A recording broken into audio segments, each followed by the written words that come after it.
Good morning, group. Good morning, sir. Clerk will call the roll. William Whitley, County Judge. Here. Roy Charles Brooks, Commissioner Precinct 1. Present. Devin Allen, Commissioner Precinct 2. Gary Thickens, Commissioner Precinct 3. Here. J.D. Johnson, Commissioner Precinct 4. Here. Constitutes quorum. Thank you. Our invocation this morning will be delivered by the Community Life Pastor of the Metroplex Fellowship Church, Mary Walls. Thank you very much for being here today. After the invocation, please remain standing for our pledges. Thank you, Judge Whitley and Commissioners. Let's pray. Heavenly Father, we come to you today thanking you for all the blessings you give each of us each and every day, and we ask for your wisdom and guidance on this court today. We pray each person that speaks will be heard and understood and will display your love, patience, kindness, and self-control. We ask for protection for our frontline workers that serve this county. Keep them safe, healthy, and encouraged today as they serve. I would especially like to lift up those who are suffering during this pandemic. Heal those who are sick, help those who are struggling financially, and give comfort to those who are dealing with stress and anxiety. I pray for all the school districts in Tarrant County. Give all the educators and administration staff the clarity and direction they need to successfully teach their students. I pray for each student as they begin school online or in person in the next few weeks. Give them the tools they need to succeed, to become the next generation of leaders in our country. I pray for continued healing for Commissioner Allen and health and protection for each person here today. Help us each to make a difference in the lives of others today by our words and actions. In Jesus' name we pray, amen. Amen.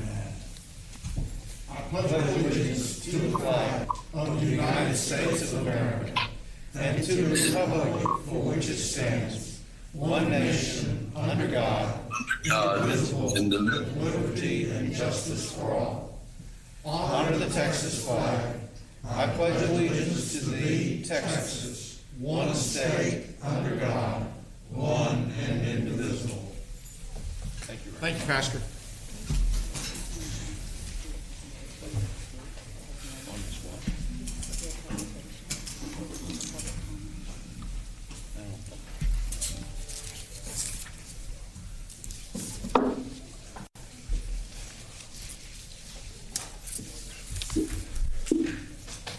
Good morning, Your Honor and Court. We have a couple of announcements as it relates to the agenda this morning. The first is under purchasing.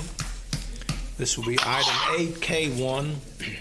This is bid 2020-194, which is a sale of recycled paper. There is a revised court communication in your folder this morning as it relates to that particular item.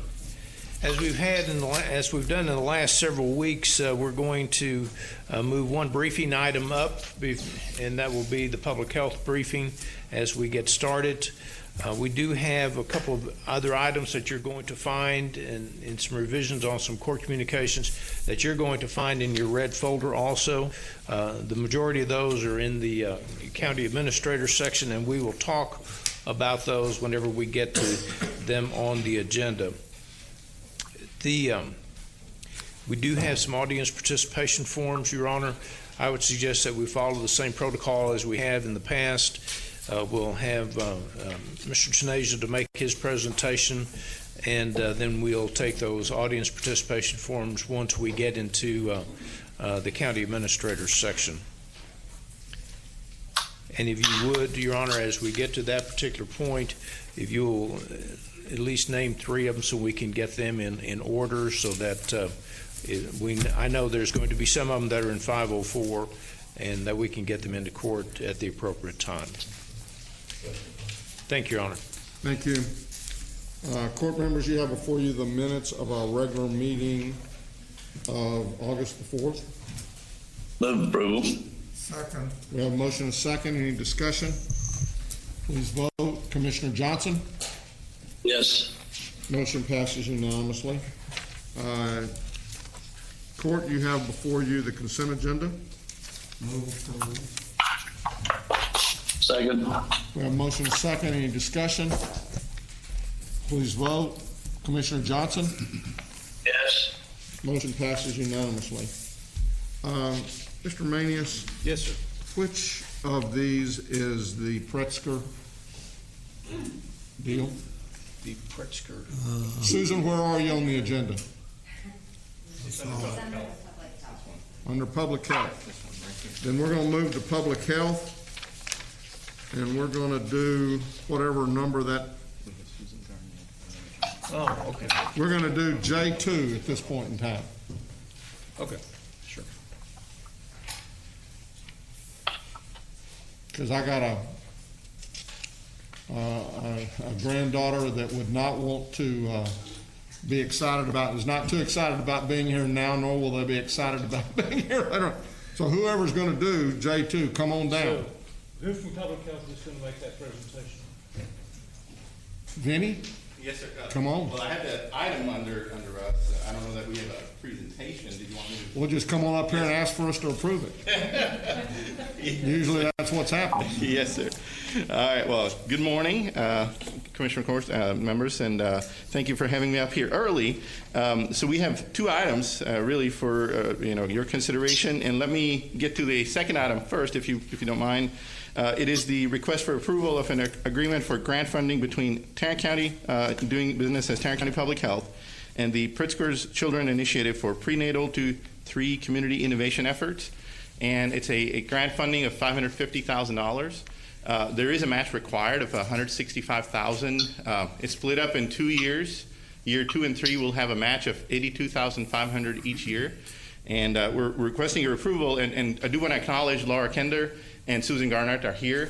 They're our partners in this effort, and we're excited to bring this to Commissioner's Court. We're excited to have you bring it. Move for approval. And I second the motion, and I'd like to point out that the Pritzker Children's Initiative for prenatal to 3-year-old community innovation and all of that is an outgrowth of my presidential initiative as president of the National Association of Counties. And it started out with 12 counties around the nation.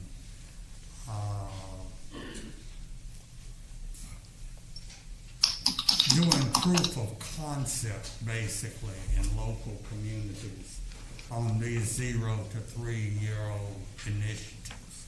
Well, the concept is proven, and now we've got a long-term contract to do this work with community partners, and it's a blessing to our community and to our children 0 to 3, and it is really part of an overall effort to address generational poverty by starting with children 0 to 3 years old. That's what this is. Thank you. Any other discussion? Do either of y'all, thank y'all for being here. You're welcome to come forward if you want to say anything. Well, I'll just express my appreciation.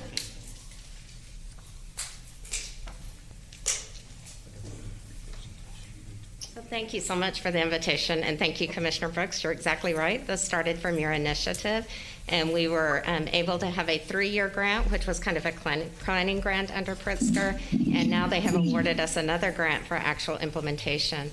And I wanted you all to be aware that there were, the state of Texas actually received a Pritzker grant as well, and we perfectly aligned with their grant, and there were several applications throughout the state of Texas, but our county was the only one to actually receive this grant. So I think that speaks to a lot of what's already taken place in this community and the support that you all have extended as well. So thank you so much for that. We're so appreciative of this, and we will put it to good use, I assure you. So, Thank you for your leadership, and you too, Susan Garnett. Thank you. Have they voted on that? They did vote. No, we have not voted yet. We have a motion and a second. Please vote. Commissioner Johnson? Yes. Motion passes unanimously. Have a good day, Susan. Thank you, Shirley Burnett. Thank you. And that includes the match, right? Yes. All right.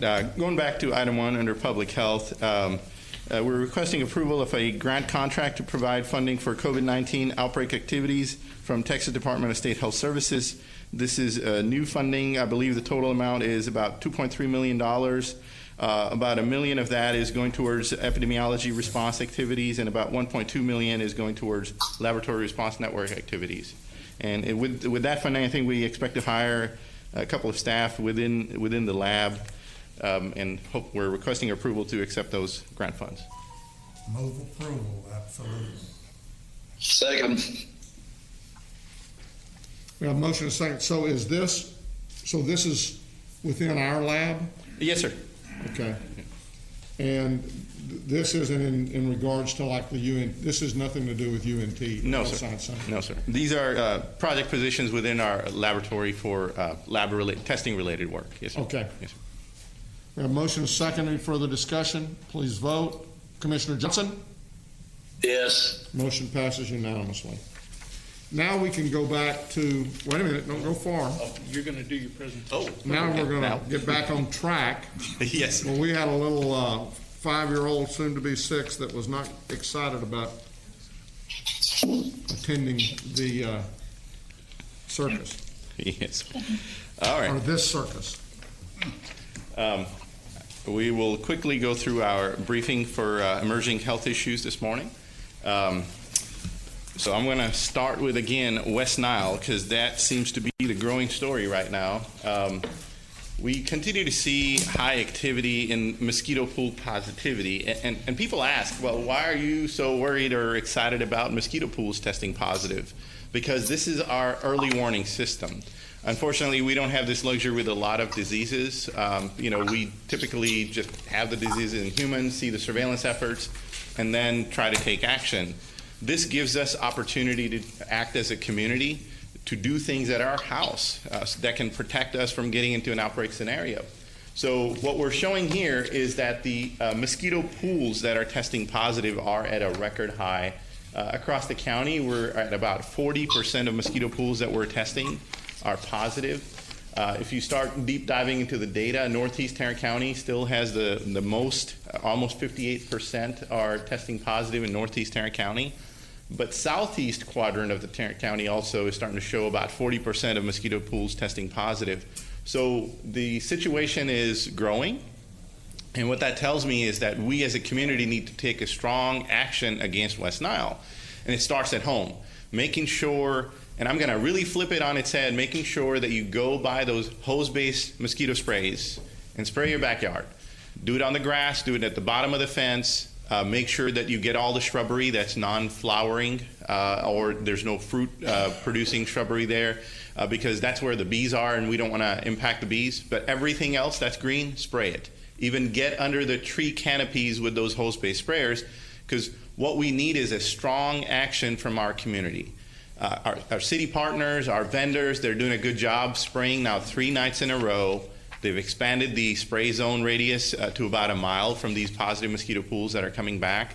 But they can only do so much being out on the street. They cannot get into your backyards and take that action that we as homeowners need to take to protect our own property. And these sprays do work. They have an impact for 3 to 4 weeks. Sprinkler water does minimize their efficacy and all those type of things. So do it on a night where it has time to dry out and things like that. But that is going to be a very, very effective action. Finney, tell us one more time what the name of this spray is that we need to use. There's a variety of brands, sir, but one of the popular ones is Cutter. They come in a bottle with a hose attachment, the sprayer attachment on top. You've probably seen them. And they are for multiple uses. If you have like what are those called, soldier worms in the backyard or chiggers in the backyard, they're impactful against a lot of worms and other bugs. So they're backyard bug spray, but they usually cover mosquitoes as well. The chemical is effective against all kinds of bugs. So we recommend those first right now because we've seen such high activity. All the other preventive actions we still should take, get rid of any standing water, especially because we haven't seen a lot of rain, so it's usually sprinkler water that's accumulating in little things like a tire sitting around in a backyard or kids' toys that might be in the backyard. Just turn them over. It takes 2 seconds to go do that every day if your sprinkler water is going to accumulate. If there's any flower pots that have trays underneath to collect the water, that's a good breeding ground for mosquitoes. Even those little green cap holes where the sprinkler system wires and everything are hooked up, they get water in there. Just drop a dunk in there because those are hard to empty. So you can put a mosquito dunk in there. It prevents larvae from turning into adult mosquitoes. So those type of preventive actions are still very useful. And on a personal protection standpoint, wearing that mosquito repellent DEET is very good practice. We should do that all throughout the summer, regardless of what the activity is showing. But now is a very good time to be doing that whenever you're going to be going out. Make sure that you're wearing a DEET spray and then wearing long sleeve clothes. And I know it's summer. This week is super hot. Everybody wants to be in shorts and half sleeves. But if you're going to be out, make sure you load up on DEET if you're going to do that. But my recommendation would be to keep wearing long sleeve clothes, especially at dawn and dusk, because the mosquito activity is high. They're usually feeding at that time, and we don't want to be bit at that time with those mosquitoes. So that's sort of the action that we're recommending that public takes today. Don't delay, because we're expecting cases to happen. Last week, I think I mentioned there was 1 case and 1 death. Now we have 2 cases. Both have been neuroinvasive, serious form of West Nile. So 1 person already died, and that's 1 too many. We don't want to see too many problems occurring in our community. Already we're dealing with COVID, and that's plenty. Okay, so moving on to COVID-19. So situation is growing still globally. Unfortunately, the United States is now 1/4 of the cases. Worldwide, we have 20 million cases, and the U.S. is over 5 million cases. Texas is about 1/10 of that. We're at about 491,000 cases in Texas, 8,500 deaths, and 4.1 million tests that are viral tests conducted in Texas. Tarrant County has its fair share of about 235,000 tests conducted. And I can tell you that some of this data lags, so I'm sure there's been more testing done. It just hasn't shown up on the state dashboard. Case counts in Tarrant County were above 34,000 today, and probably, I think I looked last, was 427 deaths. We're going to be declaring a few more deaths this morning. One of the key things that we did, there was an order that was put out by health authorities asking schools to delay openings, and then the AG ruled against that order, saying health authorities should not do that ahead of time. So what we've done is come back with recommendations. Again, these are non-binding guidance type of recommendations for our schools to follow if they're going to reopen, we need to try to reopen as safely as they possibly can. And we felt that it was important for the health department to give them that guidance. What I want to acknowledge, because there's been a lot of feedback around, why did the health department do this, and what's the purpose? And some comments made, well, did you not hear the CDC that school reopening is an important thing to do? We want to acknowledge and completely agree that, yes, we agree with the CDC that schools should be reopened, that kids should be back in school. That's the best place for them to be any given time. Public health was actually involved in making those laws that required school-age kids to be in school, because we understand how important that is. But what people are missing in the CDC director's comments and their written guidance, that you have to look at local situation. And in some places, like the DFW area, it's going to be harder to make that call because of high case activity. That part is lost because they're making national level statements. There are areas that are ready to reopen and things like that.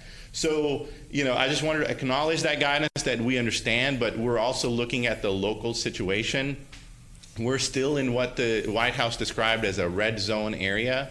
Our caseload is high. Our positivity rate is still high. So there are some metrics that we outlined in our guidance, that what people should be looking at on when is the best time to reopen schools. Again, we understand and acknowledge that the decision lies with the school boards.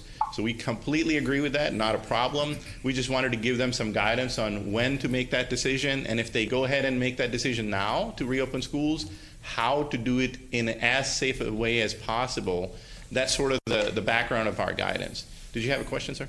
No, I just wanted to comment that I'm appreciative of you and your staff for taking the leadership and providing this book of guidance to our various school districts on how to do this safely, in spite of the fact that the Attorney General has said we can't be proactive. At least we can give our best guidance and stay true to the mission of public health, which is disease control in our community. So thank you for staying the course. Yes, sir. And I'll pass that along because the team felt a lot under pressure, and we had to come up with this in a very short time frame because some of the decisions were being made about school reopening. So we hurried it up and tried to get the best document that's out there. And we'll be working with the schools to make sure that they have ample opportunity for any QA that they may need. Okay. So before you leave Yes, sir. that slide, Yes, sir. I just want to point out something. Then you made a comment about the number of total tests that you see on that slide. You see where Tarrant County is at 234,000. That is a 40,000 test number jump from last week. Last week we reported 194. And so it's, you know, we keep saying it's not necessarily that we have to test everyone. We just need to make sure that those people that want to be tested have the opportunity to be tested. That number then represents about 11% of our total population, which is a really good number. Yes, I agree. So looking at a U.S. situational awareness, and you all saw me get excited a couple of weeks ago and we saw a plateau, and now we're starting to trend down nationally in the number of cases. Texas has flattened out, and I'm a little guarded about that because obviously we don't live in an island, right? We're Tarrant County right within Texas. So that gives me a little bit pause. There are some other states that were trending very high, just like we were. Florida and Arizona, they had huge outbreaks. California had a huge outbreak. They're actually declining rapidly, and Texas started to decline and now has flattened out. And that gives me a little bit of worry on what's happening in Texas. Here's what gives me pause. We got excited because Tarrant County numbers were declining, Texas numbers were declining, everything's aligning well. And they declined for about 2-3 weeks, and then we've gone back up to a record high on positivity rate for Texas, almost 21% positivity rate. So that's about 1 in 5 people in Texas getting tested coming back positive. Now there's some news stories out there. One of the potential causes for that is that there's been a demand decline for testing across the state of Texas. There's a news story out that says a 42% decline in testing. That could be one of the reasons why this is happening. You have less people seeking testing and more people that are ill coming out. So that is a plausible explanation, but a state as big as Texas, you know, we have to keep this number in mind that this could be bad news for all of us. We need that number going down, especially when we're heading into fall and reopening school across the state. This could be a bad thing. Tarrant County, otherwise, we're still trending down, so that's good news. Hospital trend is down. I think the last I looked, people in the hospital with COVID-19 were about 450, so that's down from a peak about 3 weeks ago at about 750. So we're almost halfway down. So that's very good news. Hospitalization percentage is coming down as well. Two lines that I look at. Compared to total bed capacity, we're at about 9% utilization with COVID. But to me, the more important number is how many people are in the hospital total and how many of those are COVID related, and we're about 13%. So we're trending down. I mean, we had a peak of about 20%, so we're definitely on our way down. Case trend, again, nothing significant has changed over the last couple weeks or 3 weeks. We're still trending down. As you can see, leading up to 4th of July and the week right after 4th of July was the peak. We had more than 5,000 cases during that week. So that data takes a while to accumulate and come in with all the reports. So we started reporting at 4,000 and almost 1,000 have been added later. But that's okay. I mean, at least we know that peak held and we're on our way down. And on the right-hand side, I wanted to kind of stress again on the lab positivity number. About 3-4 weeks ago, we peaked at about 20% and consistently coming down. I think we're down to about 11% on a 7-day rolling average. So Tarrant County per se, we're doing better. We're not out of the woods. I mean, 10% is kind of the magic number for us to get out of the red zone designation on one of those criteria. And then less than 2,000 cases a week would get us out of the red zone criteria on the case count number. So we're watching both, but we're happy that we're trending down. And I can tell you the main thing that's having an impact is people wearing masks religiously.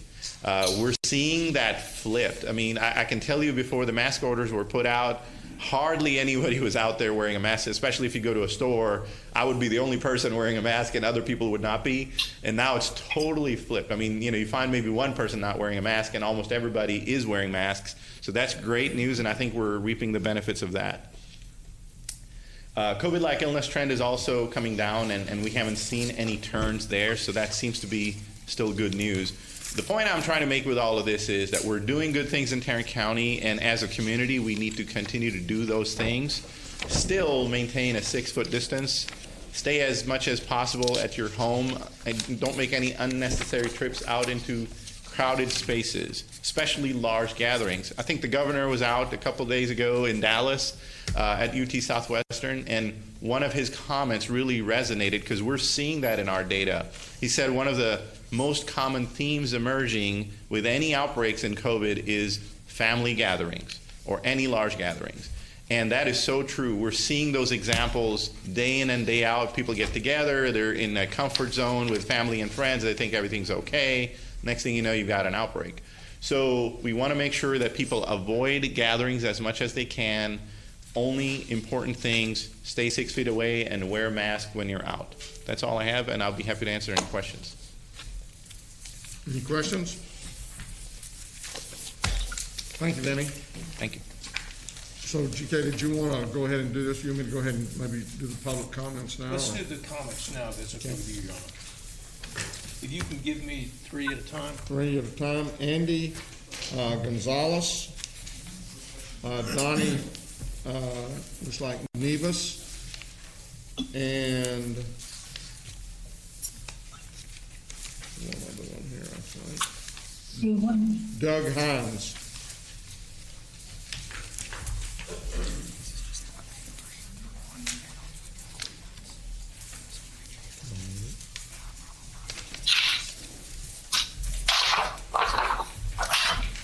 What is it, Paul? Andy Gonzalez, or maybe it's Angie. It's Andy. Andy.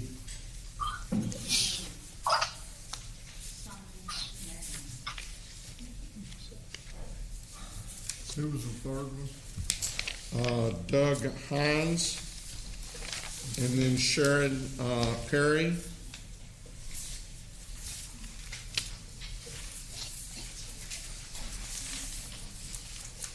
That's full. Yep. Here comes somebody. Maybe. Again, Andy Gonzalez. Let's go back there and tell them. Andy Gonzalez and Donnie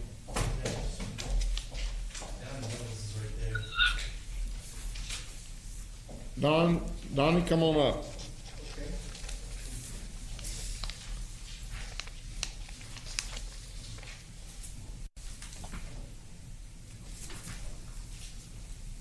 I think I can take this off here, right? Right. Yes, you Okay. may. They told me earlier, so okay. You have 3 minutes, and go ahead and repeat your name. My name is Donnie Nevels. Actually, I was here last week, and actually I was going to try to provide some videos, but they told me that I couldn't. I was going to try to do some HDMI, which I have my laptop here. But I don't really think it's necessary for one reason at this point, because the other gentleman that was up before, he provided a lot of information that I was trying to provide, which was information on the hospitals, and which was going to support my position as to how much the virus is actually affecting us, or how much it is not affecting us. And but anyway, what I did, I went to this morning. I went to about 9 o'clock. I went to JPS emergency area. I was there Sunday also, but I went this morning and I went to All Saints, and I was kind of looking at the amount of people coming in and coming out, and it certainly was not overwhelming, which kind of supports some of the things that the other gentleman was saying. What is his name? Dr. Finney? Vinny? Okay. Just Vinny. Well, anyway, and so when I was thinking about that, it wasn't very much overwhelming traffic going through. And so I said, oh, okay, so it's not really that bad compared to what some of the media outlets have. So that's a good thing.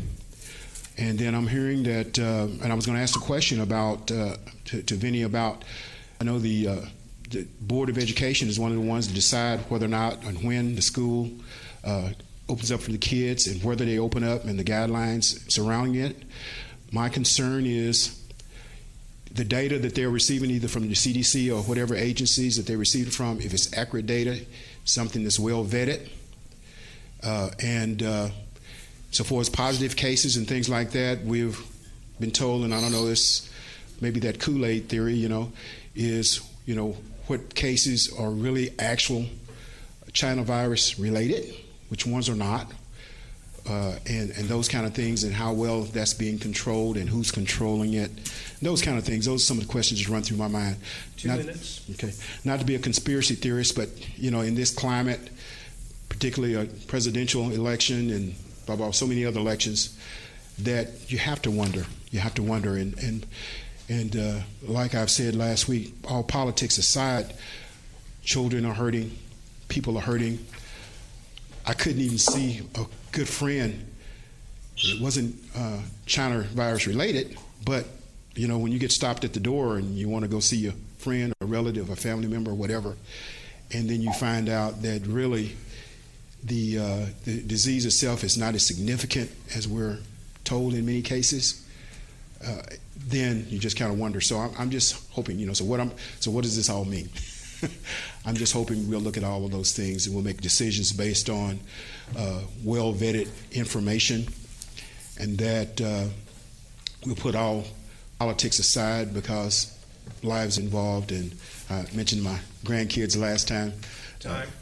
Okay, thank you. Thank you, Mr. Nevels. Andy Gonzalez.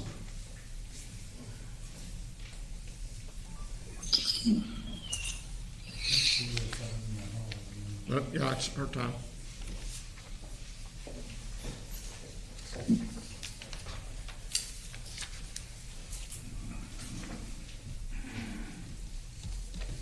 Good morning.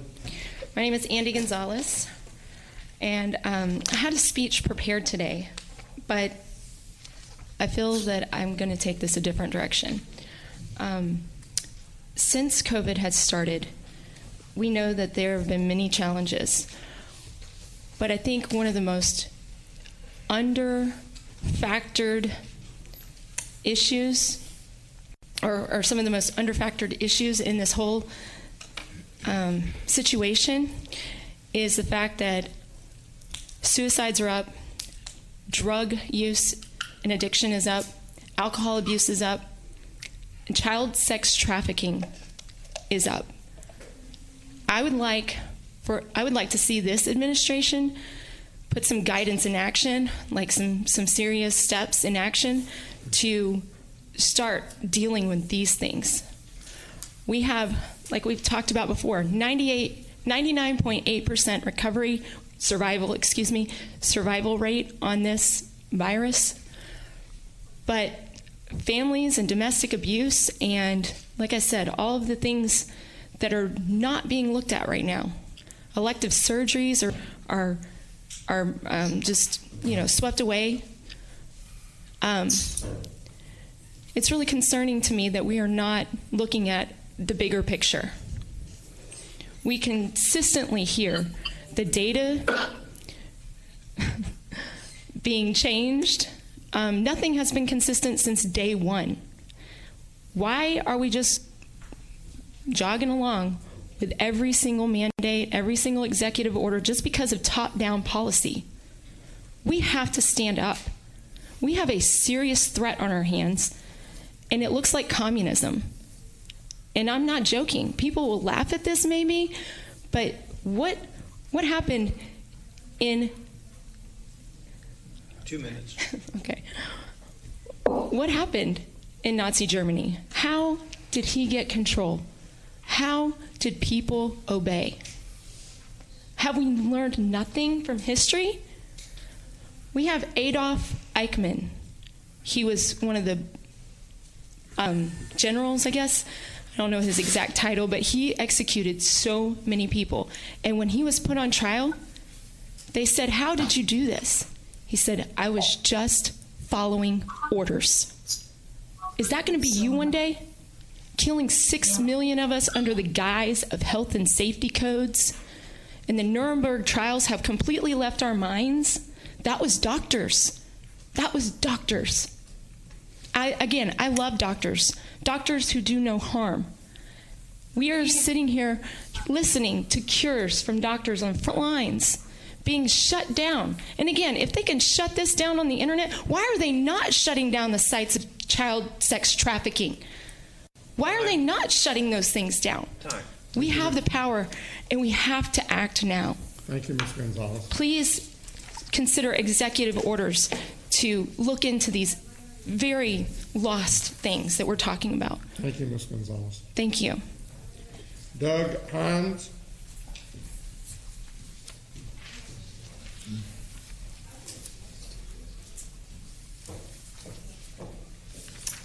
Doug Hines, Tarrant County resident, past 20 years, current Keller resident. I was here last week to talk about how I think this commission should do a much better cost-benefit analysis with respect to the restrictions on freedoms of the Tarrant County citizens that have resulted from the executive orders given by this commission. I think, for example, this commission seems to have always gone in the direction of let's restrict freedoms as much as we can and use our power to restrict such freedoms. In the face of the benefit and cost analysis, I just don't see the cost of such being weighed in for the minimal benefit that we're seeing from some of these draconian restrictions. For example, masks, there hasn't been any real solid evidence that masks prevent the transmission or the contraction of the disease, yet we have this commission and this county is now locked down with respect to masks required in every business. And as a result of looking at that side of the equation, what about looking at the other side of the equation? What about, you have the power to issue guidance, what about the guidance for things that are possible cures, at least prophylactic things that can be done to prevent the spread of the disease, such as hydroxychloroquine, measured with Z-Paks, measured with quinine? Those kind of things could really help bend this curve down. We're in a good place right now with respect to the curve. Last week we had 396 deaths as I was standing here. I see today's 400. Every death is sad, but in a week we've had 4 out of almost 2 million people in Tarrant County. That's what I see week over week. The other trends are doing well as far as I can see. Everything's trending down. I see you have a 22% positivity rate, but did you see the stack you're measuring that against? It's a minimal stack of the tests, so obviously you're going to have a bigger percentage if only the sick people are coming in. So I suggest this commission can do things that are helpful for the county. And why I've got a particular suggestion that I think would be helpful under the circumstances. You have executive power to do things that could benefit, such as our president recently did. The executive powers our president have used for things like suspension of student loan debt, or student loan payments, payroll tax relief, the $400 a week on unemployment benefits, and renter protection. I suggest this commission, do an executive order that orders our Wendy Burgess, our tax collector, to issue a credit against 2020 taxes for the property tax portion, and the credit should be measured against everybody's tax on their ISD portion of their taxes. That ratio should be number of days closed over number of days that are required to be open. I believe it's 180 in Texas, or some 70,000 hours. I'm not sure how many hours that is. But for every day they've been closed this year and are closed in the future, that should be the numerator. Denominator, total number of days they're required to do so, multiplied by each and every taxpayer's ISD line item on their property tax. That would make them whole and get the benefit of their bargain for the property taxes they paid for in-class instruction, that's why we obviously in-class instruction is best, because that's where we design the entire system. And if somebody doesn't think so, we should get rid of the schools. Time. Thank you, Mr. Hahn.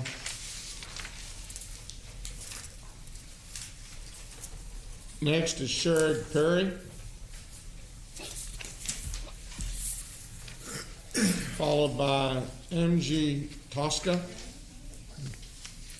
Followed by Janet Jackson.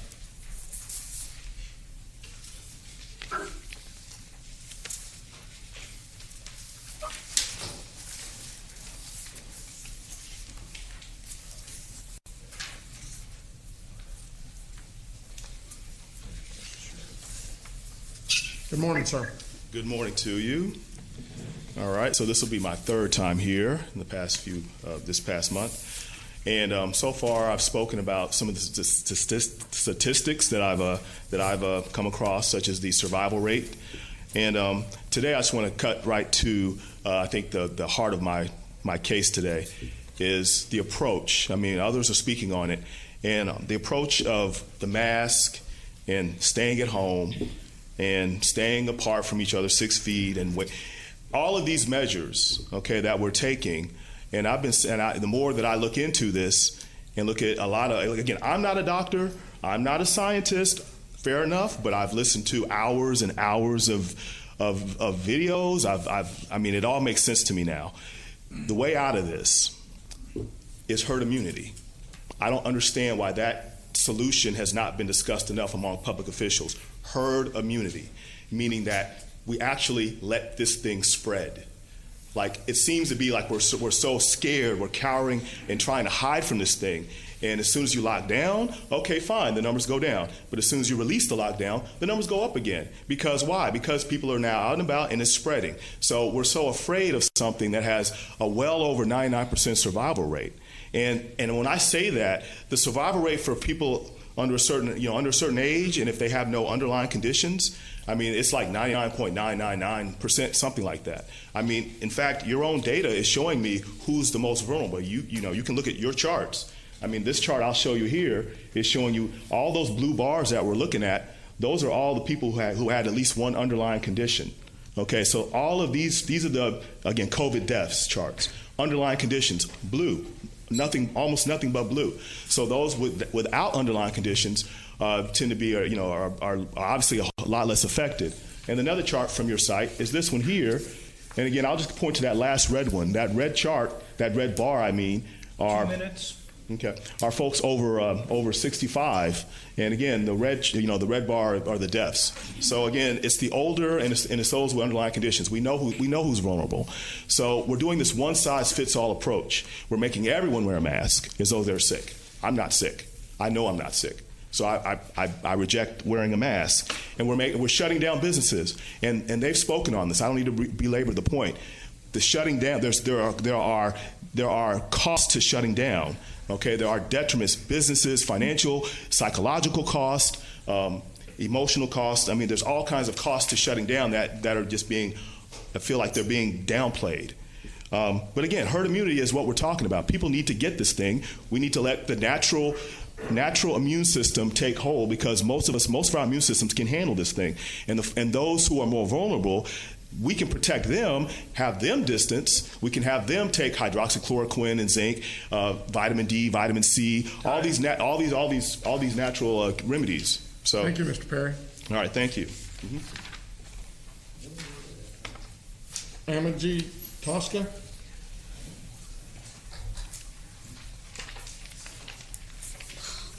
Hello, good morning. My name is Amadia Tosca. When I was 5 years old, I got hit by a car and I was dragged underneath the car for about a mile. A police officer was my hero. I was lifeless in a police officer's arms, and he performed CPR on me. I was then went into an intensive care unit and was in a coma for about a month. I suffered a lot. I woke up and I was in a body cast, and I endured multiple surgeries, brain surgery, hip surgery, a lot of surgeries. Anyways, the point of that is a police officer was my hero. So because of that, I had a clean record my whole life. Then at 35, the police, at age 35, the police injustice that I've been explaining for the past several weeks. I had the clean record. I don't know what I'm going to say. Now I have to deal with this mask wearing because several weeks ago when I got no sleep last night. Sorry. When I was in DC, I was pushed out of a Starbucks and thrown onto the ground by a young worker because I refused to wear a mask. And recently, just last week, I got banned from a thrift store for not wearing a mask. Also, CVS keeps harassing me for not wearing a mask. I am not sick, and I should not have to be forced to wear one. Every kind of peaceful cooperation among men is primarily based on mutual trust and only secondarily on institutions as courts of justice and police. Albert Einstein. 2 minutes. The authorities keep saying, stop being selfish and wear the mask for the people around you. And the Bible says it will be the end of the world when people act selfish and don't forgive. The authorities, I feel, have created this mask wearing as a selfish act because they knew we would fight back, hence labeling people selfish. But what about my police injustice cases? I didn't condemn anyone and forgave them all and received no justice for it. Peace cannot be kept by force. It can only be achieved by understanding. Albert Einstein. Thank you, Ms. Thompson. Janet Jackson.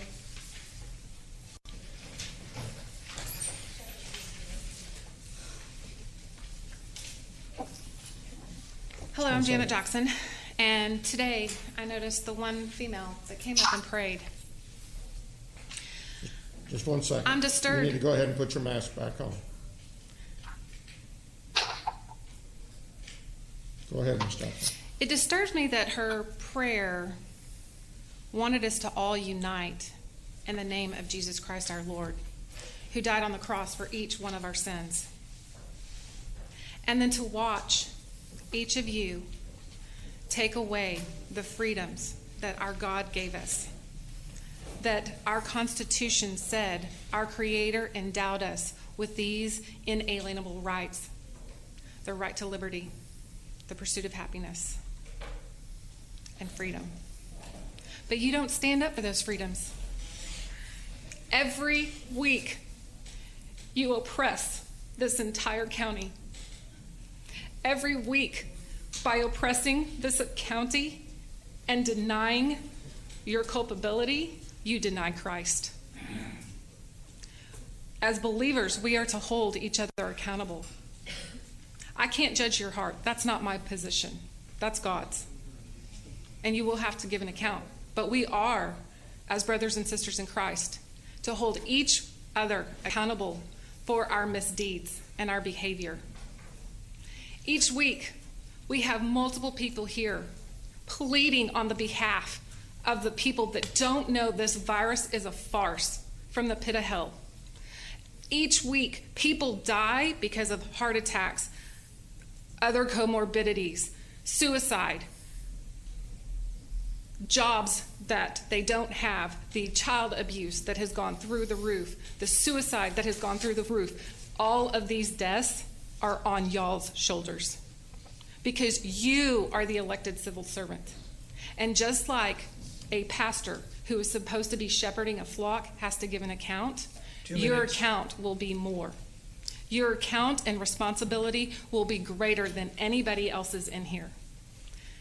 If you continue to violate that, I can only beg for mercy from God for you. I'm going to read a song because it's in His presence I will praise. I raise a hallelujah in the presence of my enemies. I raise a hallelujah louder than the unbelief. I raise a hallelujah. My weapon is my melody. I raise a hallelujah. Heaven comes to fight for me. I'm going to sing in the middle of the storm, louder and louder, because I know my praise will roar at the throne room of heaven. Up from the ashes, hope will arise. Death is defeated, and my King is alive. We are all given a day to die. 3 minutes. God knows when that day is. You cannot extend your life or anybody else's by all these mandates that you're implementing. There's not one thing you can do to promote a man's life. It's numbered, God's word says. Kevin Moore, followed by Blanca,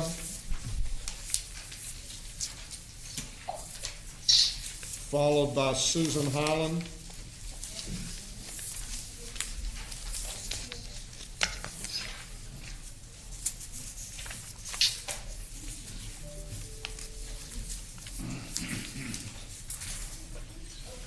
may or may not call them if they've not filled anything out.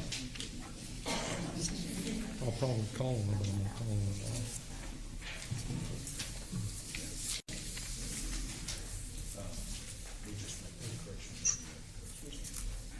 Go ahead, Mr. Moore. My name is Kevin Moore. Imagine if 10 years ago I told you that in 2020 we would live in a world of tighter top-down government control and more authoritarian leadership with limited innovation and growing citizen pushback. International mobility of people and goods screeched to a halt, debilitating industries like tourism and breaking global supply chains. Normally bustling shops and office buildings sat empty for months. Leaders around the world imposed airtight rules and restrictions, from the mandatory wearing of face masks to body temperature checks at the entries to communal spaces. After the pandemic faded, this control and oversight of citizens and their activities stuck and even intensified. Citizens willingly gave up their sovereignty and privacy in exchange for greater safety and stability. National leaders had more latitude to impose orders in the ways they saw fit. In developed countries, heightened oversight took many forms, including biometric IDs for all citizens. Everything I just read you came from a scenario narrative called Lockstep, found in a 2010 report written by the Rockefeller Foundation. On October 18, 2019, many of the world's elite got together at Event 201 to run a pandemic simulation of a novel coronavirus, 30 full days before the world's first documented case. The exercise proclaimed that government should force vaccines and combat misinformation. Today, mainstream news and social media demonize truth and label honest doctors as liars and conspiracy theorists, destroying their lives over a virus with a death rate of below 0.4%. Last year, Bill Gates released the movie Pandemic on Netflix. We are expected to obey his mandates even though he has no medical credentials and stands to earn a fortune if we accept his demands. The movie Contagion, released in 2011, introduced us to social distancing, promoted the CDC and the WHO, and normalized FEMA camps and martial law. The blogger who questioned the official narrative was arrested, and of course the only solution was to get the vaccine or die. The characters eventually had to get barcodes tattooed on their wrists so that they were able to travel or buy anything. The majority of Americans don't trust their government, as evidenced by the record number of recent gun background checks. It looks like this is going to end horribly. Of this, I'm certain. There is no blackmail or death threat or promise of money, power, property, or even protection that justifies selling out America. There is no wall thick enough, fence high enough, or security force strong enough to protect those that usher in this one world agenda. People will not forget who lied to them, drove them into poverty and starvation, and tyrannically ruled over them. We are nearly beyond the point of no return, and what we do in the next few months will become our legacy. Every positive thing that you've ever done will be forgotten if you don't change course immediately. Your reputation will be tarnished, and the government overreach is all that will be remembered of you. There is a very small but rapidly closing window for you to become a bright light in a dark world. Leaders all over the United States are looking for someone to champion and follow. There are 4 types of leaders right now: ignorant leaders who think what is going on is acceptable, fearful leaders who are scared of resisting the status quo, complicit leaders who are deliberately destroying America, and 4, leaders with integrity who will fight to protect our freedoms and make common sense rulings based on truth. Which group will you be counted among? Thank you, Mr. Moore. Blanca?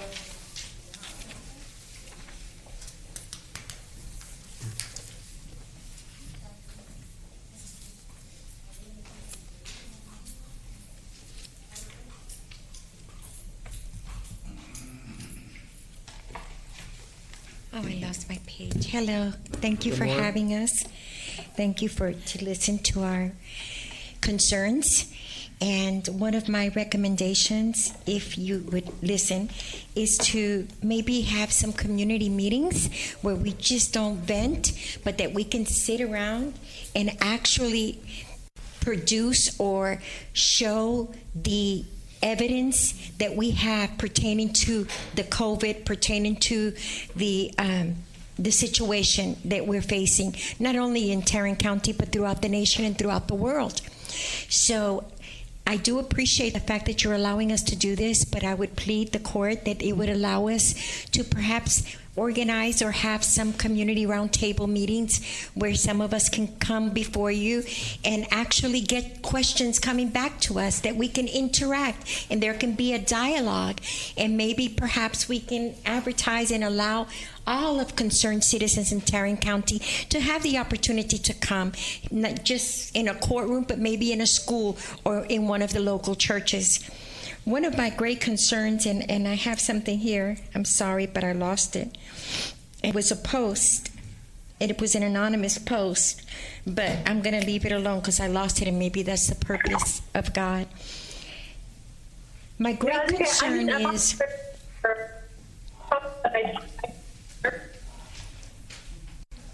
Okay. Go ahead. My great concern is that we have a situation where there is a medicine that's very, very effective, which is hydroxychloroquine mixed with the zinc and the Z-Pak. Dr. Emmanuel has treated 350 patients with it. Not one died, from the ages of 3 years old, if I'm not mistaken, all the way to 92 years old. Not one patient died. Dr. Zelenko used the same protocol, and he had 699 patients, and he had the worst, the ones that they were sending to ICU. All 699 patients survived. Why? My question is, why did Dr. Fauci and all the so-called experts blocking it? Why is the mainstream media as fast as a doctor posts, like the White Coat Summit, that fast, quick, within 10 minutes, they're blocking it, they're taking it down, they're banning, they're censoring. Doesn't that sound like China? Doesn't that sound like a communist country? That's a great concern. The same thing happened with the steroid inhaler, the COVID Silver Bullet. You can go there, covidsilverbullet.com. And Dr. Bartlett treated all the patients that he treated, survived. Time. They all 3 minutes? Yes. Oh, man. I'm sorry. That's okay. I hope you do take into consideration giving us a meeting so that we can interact a little bit longer. God bless you and thank you. Mr. White, you need to bring the mask up over your nose. Thank you. Susan Highland.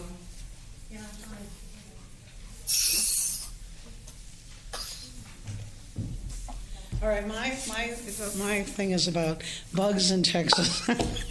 Okay, there's too many bugs, and I have O-negative blood, and my blood type, I read this on the internet, that I get bit by mosquitoes more than the average person because of my blood type, and I do get bit a lot. So, all right, and then there's too many ants too. Okay, just now I had coffee this morning. I'm sitting on a ledge, and the ants were biting me. I go, God, please with this. You know what I'm saying? All right, anyhow, I think they should spray. I think they should have a machine and spray at nighttime and get rid of bugs. There's too many bugs. They're just really multiplying, and you know what I'm talking about. Has nothing to do with coronavirus, I doubt it. Maybe the mosquitoes a little bit, I don't know. But there's way too many bugs. So if they had a machine, like in Florida, they have these machines, and in the middle of the night they go down and spray into the grass. Okay, that's what my idea is. Thank you. That's it. All right. Didn't even take 3 minutes. La la. Mr. Teneza has talked about spraying too, so thank you very much. RR,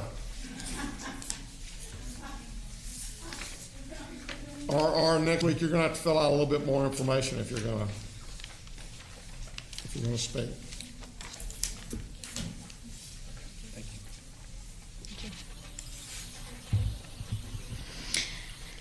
Okay. My name is Rebecca Rogers. You were just given a series of pictures, or you're about to be given a series of pictures. Please take a moment and look just at the first picture taken on March 29th. The two people in that photo may not have meaning to you. They do to me. These two individuals are my grandparents, William and Dorothy Roach. Take a moment and close your eyes and imagine how old you will be in 20 years. from now. Many of you sitting on this commissioner court, thank you. Many of you on this commissioner court will be pushing into your late 80s and early 90s. Now imagine, in 20 years, you are unable to properly care for yourself. Your memory has faded. You can't remember if you've had your breakfast, lunch, or dinner. You can't remember if you've had a shower today or if it has been several days since you've had one. You hide your belongings because you are afraid the staff will take the few things that you have left, and you can't remember where you've put them, so you rely on your family to help find them. You occasionally look at your children and grandchildren and you think that they are your sisters or brothers when they were actually your children or grandchildren. You have few family members that you remember, as they are the ones that come every single day to make sure your needs are being sought to. The one or two that comes to see you daily make sure that the facility that you're living in has your medications that you need, advocates for your daily showers and are oftentimes skipped, sees that you make sure that you have your scheduled doctor's appointments taken care of, and takes you on drives to grab a lunch to break up the monotony of living in a memory care unit. Continue to imagine that all that comes to a complete stop. Most of your days are isolated in a room that's about 10 by 16. The only thing that you have to look forward to each day is the small amount of joy that comes by coming to your window. Imagine asking your grandchild every single day why they cannot come in. And every single day you are given the same response, not able to remember why 10 minutes after they depart. Now take a look at the next photos. Those images were taken July 31st and August 9th. You can see the rapid decline and the isolation that has happened to my grandparents. The one of my grandmother was taken on July 31st, and you can see abrasions and bruises on her arms. We were told my grandfather caused those from trying to help her up. There is no way that he has the strength to cause that level of injury. The last picture there shows the days I have spent there at their window. You see, it's been 139 days since I've been able to see or help care for my 95-year-old grandparents. 139 days in the life of an elderly person is really a lifetime, especially one that has dementia and cannot wrap their heads around why their families cannot come to see them. 139 days at a window trying to remind them that they are still loved and thought about. 139 days, may I please continue? Keep going. 139 days of constitutional rights being violated. The last day I was able to see and give my grandparents a hug and tell them that they were loved and valued was on Wednesday, March 25th. In the 3 years that they have been at Parkwood, I can count on two hands the times that I was unable to visit. I made it a mission to visit them daily and provide additional cares to them that were lacking from the facility that they live in. I not only did their laundry daily, but I made sure that they changed their clothes several times a week, as that did not get done. I took my grandparents to their doctor's appointments, and I cared for and cleaned my grandfather's legs and backs daily, applying lotion to his inflamed skin. All that came to an end on March 25th. That day was like the hardest day I have dealt with in quite some time. The unknown of when I would be able to physically see my elderly grandparents felt like a ton of bricks crashing down on me. One of my worst fears occurred during this pandemic. On Saturday, May 2nd, my grandmother had a stroke. She's still with us, but is very weak. I was told that we couldn't come in to console my grandfather, who has dementia, and couldn't understand where his wife was. We were told that we would only be able to visit them due to end-of-life scenario. This is their end of life. They are 95, alone and confused. My grandfather served his country and fought for our freedoms during World War II, and yet he doesn't have the right and freedoms to see his family. This is inhumane. Keeping the elderly who can't fend for themselves locked up like they are in prison with no one to advocate for them is cruel.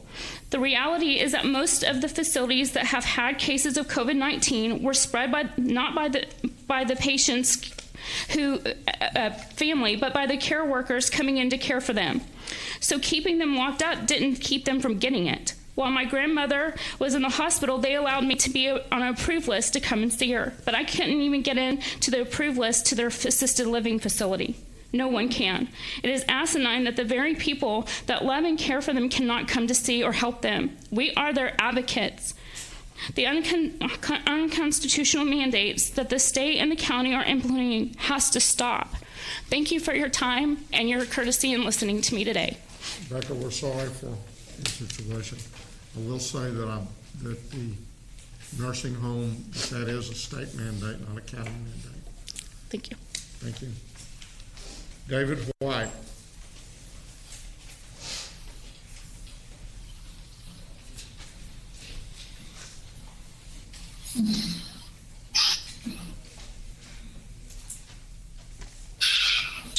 The rapid emergence of COVID-19 has created tremendous uncertainty. We do not know where this pandemic is headed. We don't know the ideal management strategy. Every day brings conflicting information. Practicing medicine is a field that tolerates uncertainty, but knowledge is an important pillar of our sense of control, and COVID-19 is doing a good job of highlighting massive gaps in our knowledge. One of those gaps is the precise mechanisms through which infectious diseases spread and how best to protect ourselves. In general, aerosols are liquid or solid particles suspended in air. They can be visible like fog, but most of the time they're invisible. Large droplets fall to the ground before they evaporate, causing local contamination. Disease transmission through these large droplets occurs because you touch a surface contaminated by these droplets. Aerosols are so small that buoyant forces overcome gravity, allowing them to stay suspended in air for long periods, or they evaporate before they hit the floor, leaving solid particulate free to float very long distances, causing what is often referred to as airborne transmission. Whether these aerosols are capable of transmitting disease depends heavily on, among other things, the health and immunity of the host, which is decreased by mask wearing. Masks stop large droplets, but not aerosols, which calls into question mandates requiring healthy people to wear masks. We do not know the degree to which, if any, masks affect transmission, but we do know that masks limit contact with the environment, decreasing the immune system response. They limit O2 acquisition and CO2 expulsion, leading to lightheadedness, blackouts, and sometimes death, have resulted in collapsed lungs, pleurisy, Legionnaire's disease, and contribute to what has become known among dental hygienists as mask mouth, with receding gums, tooth decay, and severe halitosis. But even more damaging is what these masks are doing psychologically to society as a whole. We are created to be social, but masks now divide and hide us. They deny our unique individual humanity. And on a personal note, my son came home from work one night last week and told us he had blacked out. He has to wear a mask for long periods of time. 2 minutes. Consider if infected people had not been sent into nursing homes. Consider if hydroxychloroquine had been used as a treatment early on. Consider if numbers of positive infections and deaths had been counted accurately. Would we very likely be below pandemic thresholds? And if below pandemic thresholds, would these mandates be enforced? Please stop with these mandates. Thank you. Thank you, Mr. White. That concludes our audience participation. We're going to take about a 5-minute recess. We'll get a quorum. When you hit that gap,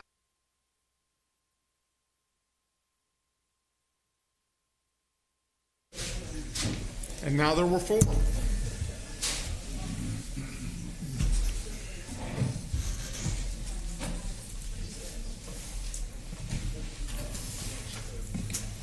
Commissioner Johnson, I don't know if you're muted or not on your device. He was frozen for a minute there. Can you hear us? I hear you. Okay. We hear you. Thank you. Even better. Members of the court, we can now go to the administrator section and go to item number 1. This is declarations of local disaster. Just wanted to report to you that, and there's a court communication in your red folder that is updated as it relates to this. This past Saturday, Governor Abbott renewed his disaster declaration for an additional 30 days. State law requires that the governor's declarations need to be reissued every 30 days, and so it's 30 days from this Saturday, which was August 8th. As I recall, ours goes through August the 31st. Yes, it does. So there's no reason for us to take any action on ours at this point. No, not. We're good right now. Okay, if we can now go to item number 2. Oh, before we do that, I wanted to point out something since we were talking about the state. I included this particular handout in your red folder this morning. We received that yesterday. This is a guide of operation connectivity. It was put out by TEA. And just very quickly, the state is going to provide $200 million in CARES Act funding for connectivity. That's either computers, tablets, or hotspots. They're asking that the school districts fund $200 million, also a match of 50-50. And since I don't know exactly how much money that the school districts have gotten from as it relates to the CARE Act, but I don't believe that they have received a substantial amount. But I think the most important thing to note is on the about 2/3 of the way down, it says Texas received $11.24 billion in federal CARE Act funding, of which over $5 billion has been given to counties and cities to determine how it should be spent. And then in the blue box it says we're asking our cities and counties to allocate some portion of their local CRF funds to help us provide devices, internet. The state is still sitting on about... The state has $1.2 billion that they have not distributed to the other 242 counties, as well as all the cities within those counties. And so I guess what I would say is that when the state begins to distribute some of the money to the remaining that they've got for the local, then they can come and talk with us about that. We distributed money to the cities, more money to the cities than I believe the state has. That's correct. Distributed to all of the other counties and cities probably within the state. I just wanted to point this out because if the districts begin to come to us, we need to remind them that the state is still sitting on a substantial amount of money that they can use to fund these particular activities. And the lack of funding is not the cause of the county or the city of Fort Worth who has received a direct distribution from the feds, but it's because of the holding of the money in Austin. Yeah, and that's why I bring that up. I'd love to have an accounting of the $1.2 billion that they've got down there for local governments. So, members of court, if we could now move to item number 2. Katie, are you on the line? Yes, I'm here, DK. Okay, so let's go ahead and start with the Guidehouse presentation. And Katie, I'll turn it over to you. Okay, great. Thanks, GK. Good morning, Judge and Commissioners. As GK said, this is Katie from Guidehouse. Starting with the project status slide, all activities are on track. Last week, we completed our initial review of the FEMA project worksheet, and we will begin our documentation review here this week, working with the county on that.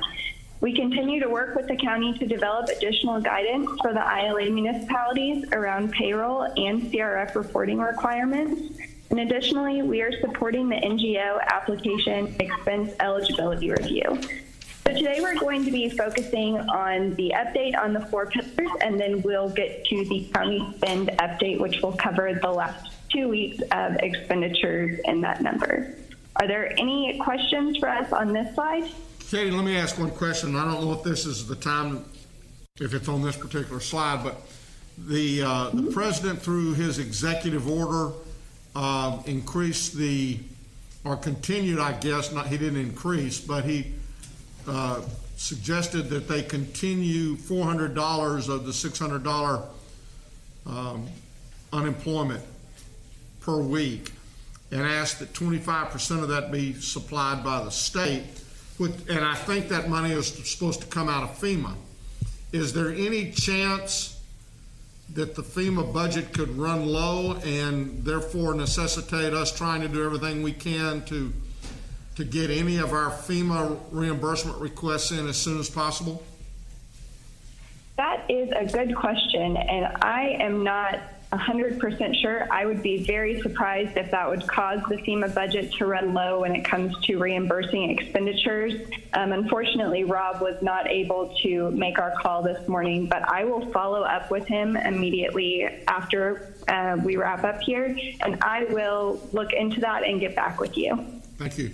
I just like, and I see Jack and Helen, and I bet Renee, is Renee over there? I'm over here and I've been very concerned about that very question. So what I would like for us to do is to do whatever we can about shortening our POs, get those POs into a more manageable thing so that a PO can be, all the documentation can be done and we can get that off to FEMA as rapidly as possible. So if we've got 6 months POs, let's shut them down to, see if we can't get them down to 2 weeks or to a month at a time so that we can begin to clear all this data or clear all the reimbursement requests as quickly as possible. Thank you. Thank you, Katie. Of course. Okay, so are there any other questions on this slide? If not, we can move on to the next. Go ahead.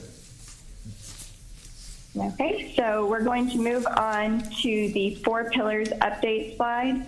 So following the last few weeks, I'm just going to highlight the major updates on this third slide. So starting with the economic stimulus, since Vinny did a very detailed job, as always, covering the COVID-19 testing pillar. So on the economic stimulus, the Small Business Assistance Program grants will be awarded on a continuous basis as applications are approved. I believe it was 2 weeks ago when the awards started being made, and they are continuing with that. Under social services, the initial application review was completed for the NGO assistance program, and that was completed on August 7th. So the county and our team are working together to complete a detailed eligibility review of expenses for those applications. And then finally, under the local partners pillar, as noted on the previous slide, our team is working with the county to develop additional ILA guidance for payroll and reporting requirements. We have that in draft version, and we are working through reviews and edits this week and possibly into next week.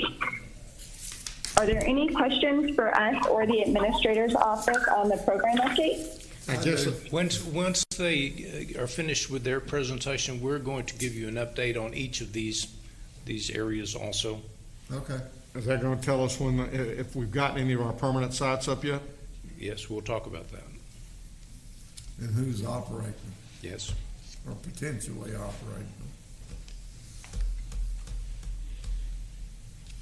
Okay, if there's nothing else on this slide, I will go ahead and pass it over to Rachel, and she will start the county spend update with grant opportunities. Okay, thanks, Katie. So here on the county spend update grant opportunity slide, we provide an overview of the grants that have been awarded or are expected to be awarded soon by the county, or to the county, I apologize. And so since our last report, there have not been any new awards or receipts, but there have been new expenditures against these grants, which are captured on the next slide. So in total, as last week, there are $227 million in grant funds that have already or will soon be received by the county. Are there any questions on this slide before we move to expenditures? If not, we can move on. So on the county spend update expenditure slide, we have here an overview of the recent expenditures to date. The total amount of invoiced and encumbered expenditures is $90 million. And I apologize, there is an error on this slide. Testing should be $3.3 million, and emergency response should be $18.9 million. And so since last week, you'll see a big jump in the economic stimulus pillar, which reflects all of the disbursements from the Small Business Assistance Program. And then there is a slight increase across all categories. Any questions on this slide before we move to the wrap up?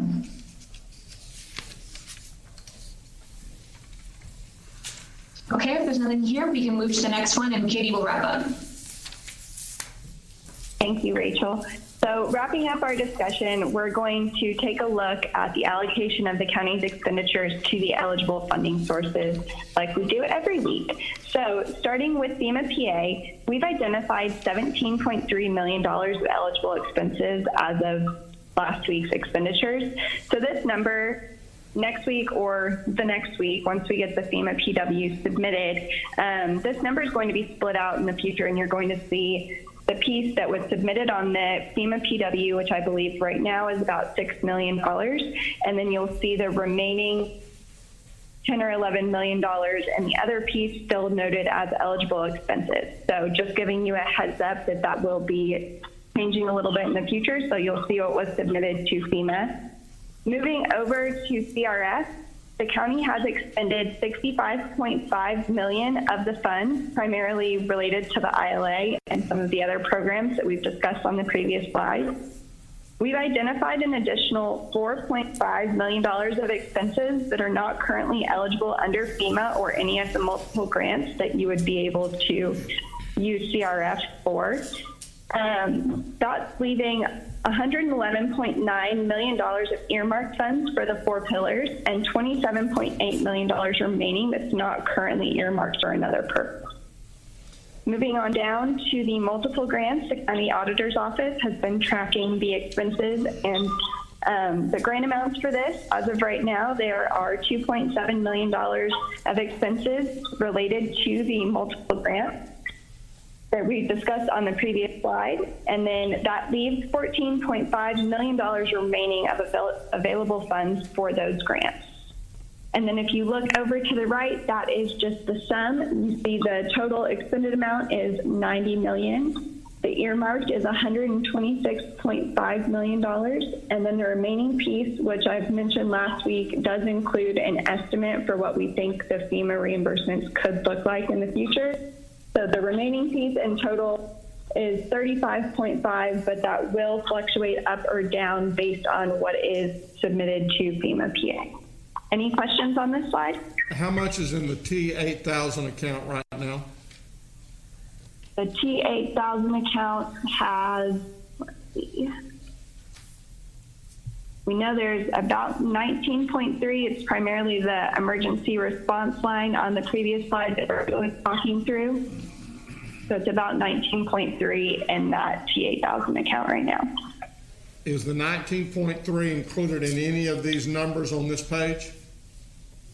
Yes, so we have actually gone through the 19.3 line by line and done a preliminary review to allocate those expenses based on the descriptions that are included in the accounting system to either be FEMA PA or CRF. That's primarily what the eligible expense amount is for FEMA PA. That's the T8000 account, and then the remaining 4.5 would be the rest of that T8000 account.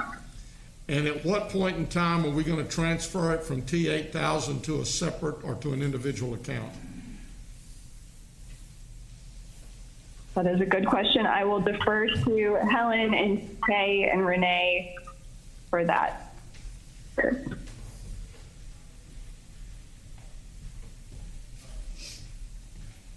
Some of the expenses have already been identified, just not have been moved, but some of them we still need guidance on whether it is to be moved over to CARES or FEMA from the court. Is that an agreement, Renee? Well, if it can be moved to FEMA, we don't want it moved to CARES. If we can get it from FEMA, then if we can't get it from FEMA, then I would say we want it from CARES, don't we? So if the items are definitely CARES and not FEMA that Guidehouse has already identified, then we will be moving that over. A lot of it is moving it one time instead of moving it several different places, from T8000 to FEMA or to CARES until we know specifically. But I guess the direction that the auditor and the budget office are requesting is, do y'all want us to bring groups or individuals, or do you items to y'all for approval to move over to the CARES, or do we move them without first bringing it to you and then you review it? Now I'm speaking, obviously I'm speaking for one, but I know here's my theory. One, the first step should be to try to get FEMA reimbursement, because that costs us 25%. So once that fails, or we find out that FEMA is not going to reimburse us, then it becomes a situation of why wouldn't we want to go to CARES? And if there's not a reason why we wouldn't, then we move it to a CARES expenditure, but get it out of the T8000. Am I missing something? And I think that I'm okay with that. I think what Helen's trying to say and what I'm looking for, though, is an official guidance from the court of that is the policy that you want us to pursue, and keeping in mind that while we may move it to FEMA and we're working on the project worksheets, until those are actually reviewed and approved, there's always a chance that something could still be denied. But if our philosophy is to move everything we can to FEMA, remove any remaining items that qualify for CARES to CARES, and use county funding as a last resort, if that's the direction that the court is to provide, then I believe we could start pursuing that. Correct, Helen? Correct. Do you need a motion? I think that's what you said. I would love a motion. So moved. I don't know if we're... We have a motion and a second. 2 seconds. Probably 3. Please vote. Commissioner Johnson? Yes. Motion passes unanimously, and let's get the FEMA done as quickly as possible, just because we don't want to be setting December 30th with things at FEMA that we don't know whether they've approved or not. So that's another reason why as short a period as Jack you feel comfortable with on those POs is what we ought to be doing for any PO that we think is related to the pandemic.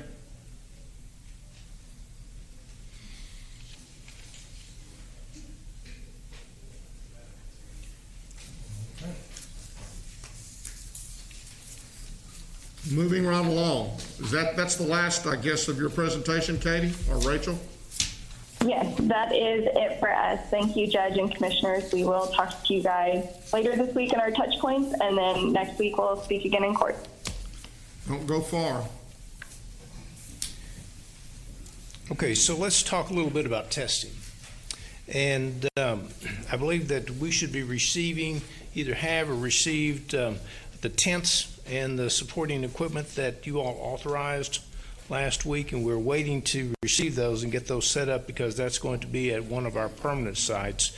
We're looking right now, we're working with the city of Fort Worth as it relates to the vault contract, which is our contract actually, and we're hoping to set those tents up at the south campus of TCC, and that'll be our first site. That'll be a 6-week permanent site. Do we have an agreement with South Campus we wanted to make will allow us to do that? Not at this time, so let me explain why we don't. Because it wasn't until this weekend that we were able to talk with Fort Worth to make sure that we could totally coordinate the movement of their fire department and vault over to that site. And they're going to assist us in operating that site. We very well may have to reimburse the city somewhat for the manpower, but they currently operate 2 permanent sites and 4 temporary sites, and they're about to open up another 4 sites here in Fort Worth that is open and available to anyone in the county. And so we're sharing the cost as it relates to that. We were moving. I recognize that the city is in the process of doing that, and they are billing it as a partnership with Tarrant County, but they are selecting the sites, and they are making the announcement to the public that these sites are available. Tarrant County ought to be able to at least make a concurrent announcement that these sites are available within our precincts. Absolutely. They're taking all the credit and taking our money and using it to benefit I voiced their elected officials. Commissioner, I talked to the city manager yesterday about that issue specifically, and he was unaware that the city was not coordinating those efforts with us, and he assured me that they would in the future. And I recommended to him that we do joint announcements on the opening of sites, even if they're temporary sites, and he was in full agreement. And I'll circle back again with him because there are sites that they're looking at opening up that a lot of those are in Precinct 3 also. And we want to make sure that that everyone knows that even though it's set up in the city limits of Fort Worth, it is open to all the citizens of Tarrant County, all the residents of Tarrant County. Okay, so the sites that are fixing to be open are only in the city of Fort Worth? Currently, yes. But we've opened up. That gets a fairly small amount of miles. I'm sorry? That only covers a small amount of precinct 3. And we are working with Tatum to get a site set up in your precinct. We already have one set up in Southeast in Precinct 2, and with some of the sites that we have in Fort Worth that are in the Northeast area, Jarvis Diamond Hill or Diamond Hill Jarvis is another one that opened up. I don't know if that's in your precinct. It's in Commissioner Johnson's. It's in Commissioner Johnson's. That is opened up now. It's kind of interesting when we look Nowhere near me.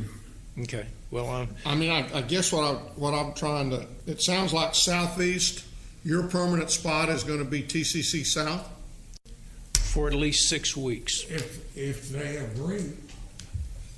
We have had conversations with them. Our emergency management people have, and also our public health people have, and they were just simply waiting for the nod from us with this, because of our conversations with the city of Fort Worth, and we are reaching out to them. And that's going to be a vault?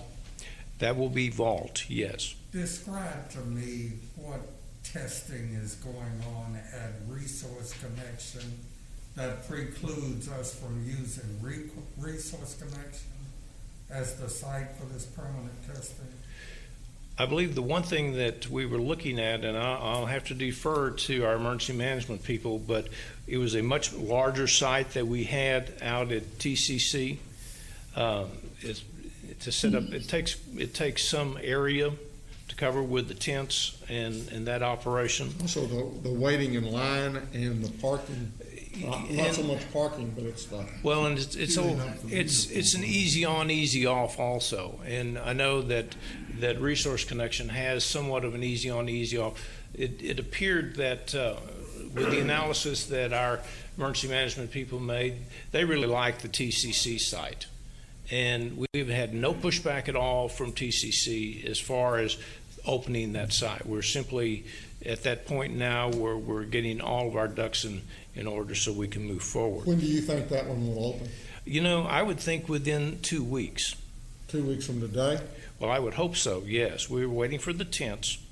And when I spoke with the city this weekend and also yesterday, they believe that movement could happen within a week to 2 weeks. Are there permits required to put those up or anything like that? No. Can you said Southwest already had, where is theirs? Southwest, no, Southeast, I'm sorry. Southeast. I know that was Southeast, was no, TCC, but where's Southwest? No, Southeast is in Arlington. I'm sorry, you're right, okay. And it's at the East Library. Now that's an operation that Tatum is operating, and with the city of Arlington. Now, you might recall that Commissioner Allen has found another site, which is a good site down there, and we're working on that also. One of the things that has hindered us somewhat was that you might remember that Tatum had utilized HUNU as a testing group, and that was a firm that was used in Dallas, and it was also used in Arlington to a certain extent. And we had been in in-depth conversations with them to enter into an agreement with them. We have taken a step back, and we do not believe we're going to move forward with them at this point. We haven't made a permanent decision, but obviously that decision will be something that will need to come back to court. But we are not necessarily looking at that group that as it relates to HUNU.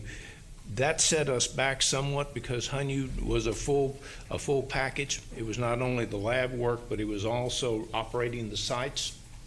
And we've entered into contracts with Vault and Jeanette Works, and they're mainly labs. And so both of them are gearing up to give us a pricing to do the turnkey operation.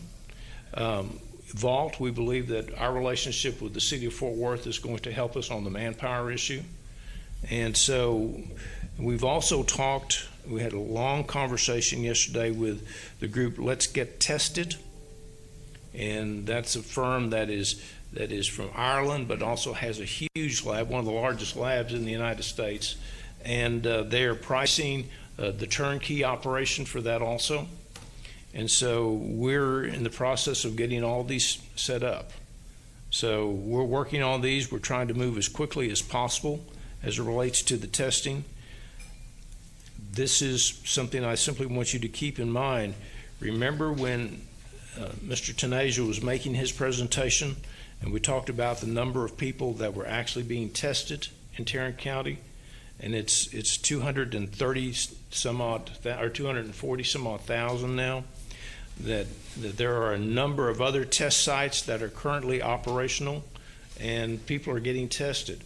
One of the things that we're noticing, and I believe Vinny mentioned it in his presentation, is that the number of requests to be tested have gone down significantly.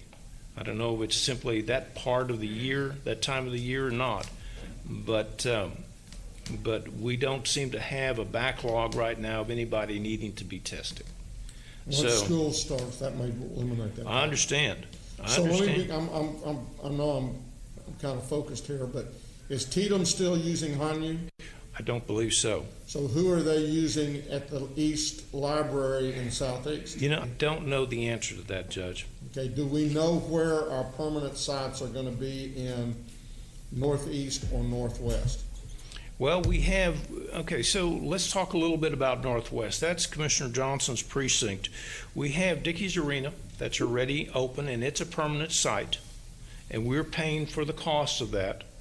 Diamond Hill Jarvis is in Commissioner Johnson's precinct also, and it's a somewhat permanent site. It's considered temporary now, but if the volume picks up, they're going to keep it as a permanent site. So Dickey's is the permanent site in Northwest? That's what we're looking at. Now, in conversations with Commissioner Johnson, he'll be very quick to point out that Northwest goes a lot farther northwest than just Dickey's Arena.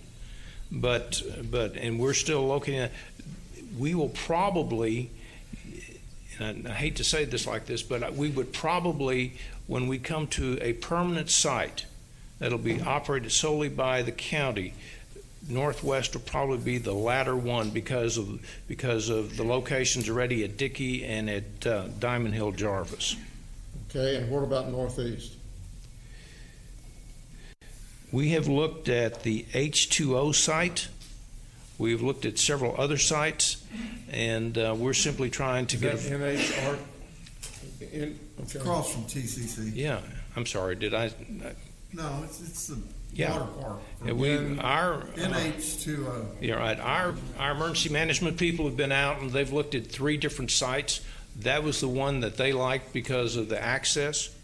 So we're moving forward on that. We're simply trying to line up a vendor that'll be able to move into that location. Got a huge parking lot. And they have been working with Commissioner Fickus on these locations, just like we've been working with Commissioner Brooks in Precinct 1. So we think Tatum has got, and that site is currently open at the library. Yes. And then Dickey's is open. I think it's 3 days a week. Okay, and then the NRH2O is, we're not sure yet of the vendor. Not yet. And we're not sure yet of the date to open. Not yet. But you think within 2 weeks? Not NH2O. We're talking, the 2 weeks was for Commissioner Brooks. You know, what we tried to do and what the court had asked us to do was to get different vendors. And I will tell you the conversations we had with Hanyu, we thought we were really close, and then we decided to take a step back on that particular issue. Would you care to share with us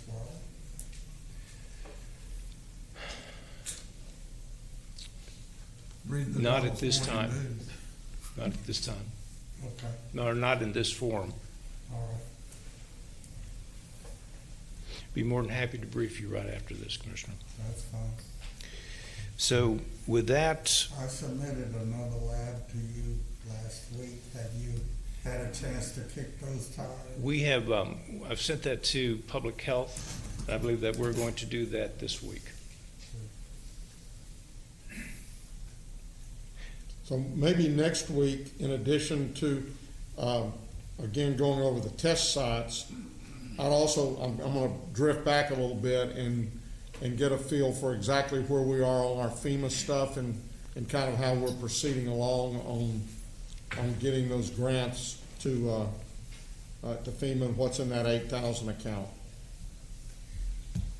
Just to see where we are from that standpoint. You know, it seems like we're not doing a lot of movement on the testing sites, but we're working very diligently on these. We really are. Maybe next week also, and I know we could probably go on the website and see it, but a complete list of where are we involved with tests versus, you know, I know there's a website that has every test site. I believe we do have that, and we'll be more than happy to provide that with the court. Okay, thank you. But it goes back to something that Commissioner Brooks said. We were not aware of the temporary sites that the city has pushed forward. Hopefully we'll have that information and be able to share future test sites with you all also. So what we'd like to do now is talk a little bit about the 4 pillars. We already talked about testing. You received your scorecard, I believe, yesterday. And I believe, Ms. Tidwell, do you have any comments as it relates to the small business? Yes, I do.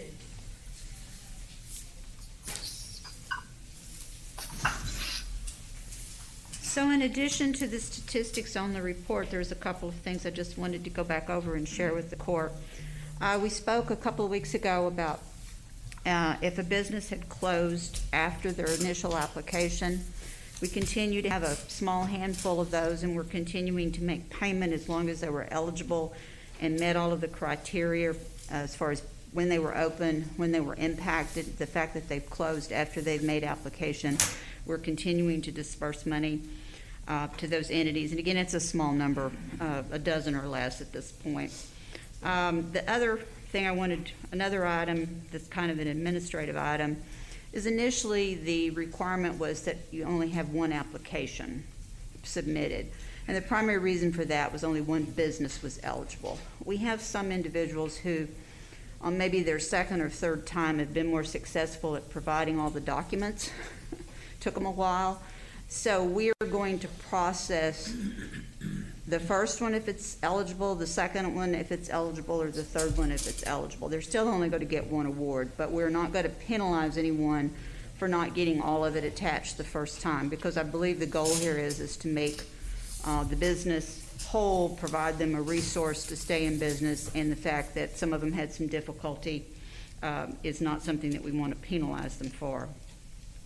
We're about 2 weeks to finishing the program, we believe. All of the applications have been processed the first time, but we're in the process of reviewing, and we have fewer reviewers than we had people who were processing them in the beginning. And with that said, I just wanted to share with the court that it looks like the total amount that we're going to distribute is $10 million or less. We're going to be done, and we're not going to have distributed $30 million because we didn't receive enough applicants. And so I just wanted to make sure that you were aware that there's going to be money left over for you to consider how you want to use that funding. Well, go ahead. And that's all I have. So the submitted and completed, when we, the 2,977, you're saying only requested $10 million? We had a number of entities that didn't qualify because they were in Fort Worth. We had other entities that weren't eligible. We had many entities that didn't qualify for the full $10,000. And so where we are today, we're only going to have dispersed $5 million, and we only have 2 weeks left. So yes, we have about 1,400 applications. So even that 1,400, in theory, if they all got 10, which they want, we still wouldn't spend the 30.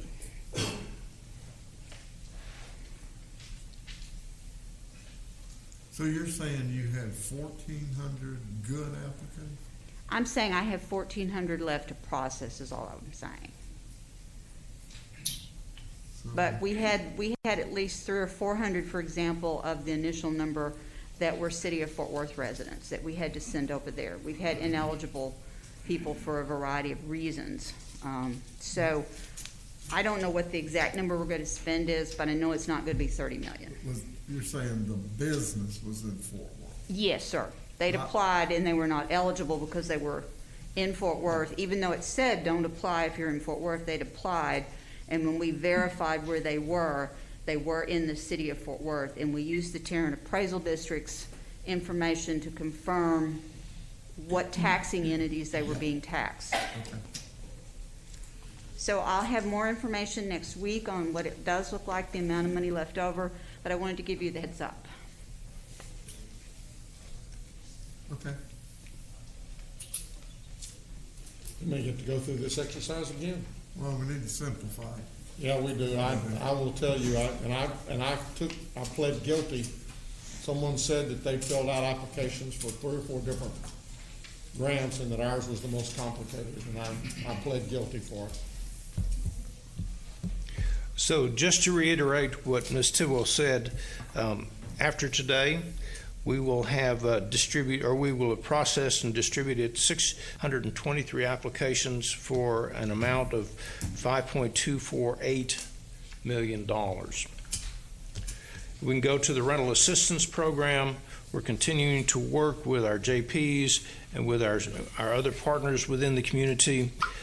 We've received about 535 applications. We've approved 263 of those. If all of these are dispersed for 3 months, which we believe that they will, it'll be $722,000. If it's for 4 months, it's basically double that amount. I'm not going to talk about the NGOs because we're going to have an action item after this presentation, and Ms. Camarano will be with us and talk a little bit about an update on that plus some action she's going to request. And then finally, the municipal distributions and the chamber distributions, you can see that on your form, and I believe there's some backup on that shows you which ones of the chambers that have actually applied and have been funded. So with that, that's our report as it relates to item number 2. And if there's no further questions, we're going to move to item number 3, and I'm going to ask Kristen to come up and make this presentation. Can I ask one question on this chart right here? Yes, sir. Is Fort Worth's population inside of Tarrant County 848,000? I thought that was their total population. I don't know the answer to that, Judge. We'll get that answer. But since it was something that didn't qualify for our funding. The number I've heard for their total population is north of 900,000. Okay. You know, I would. Pretty good piece of it that didn't and was. So, and more on what? Okay. We'll get that information to you, Judge.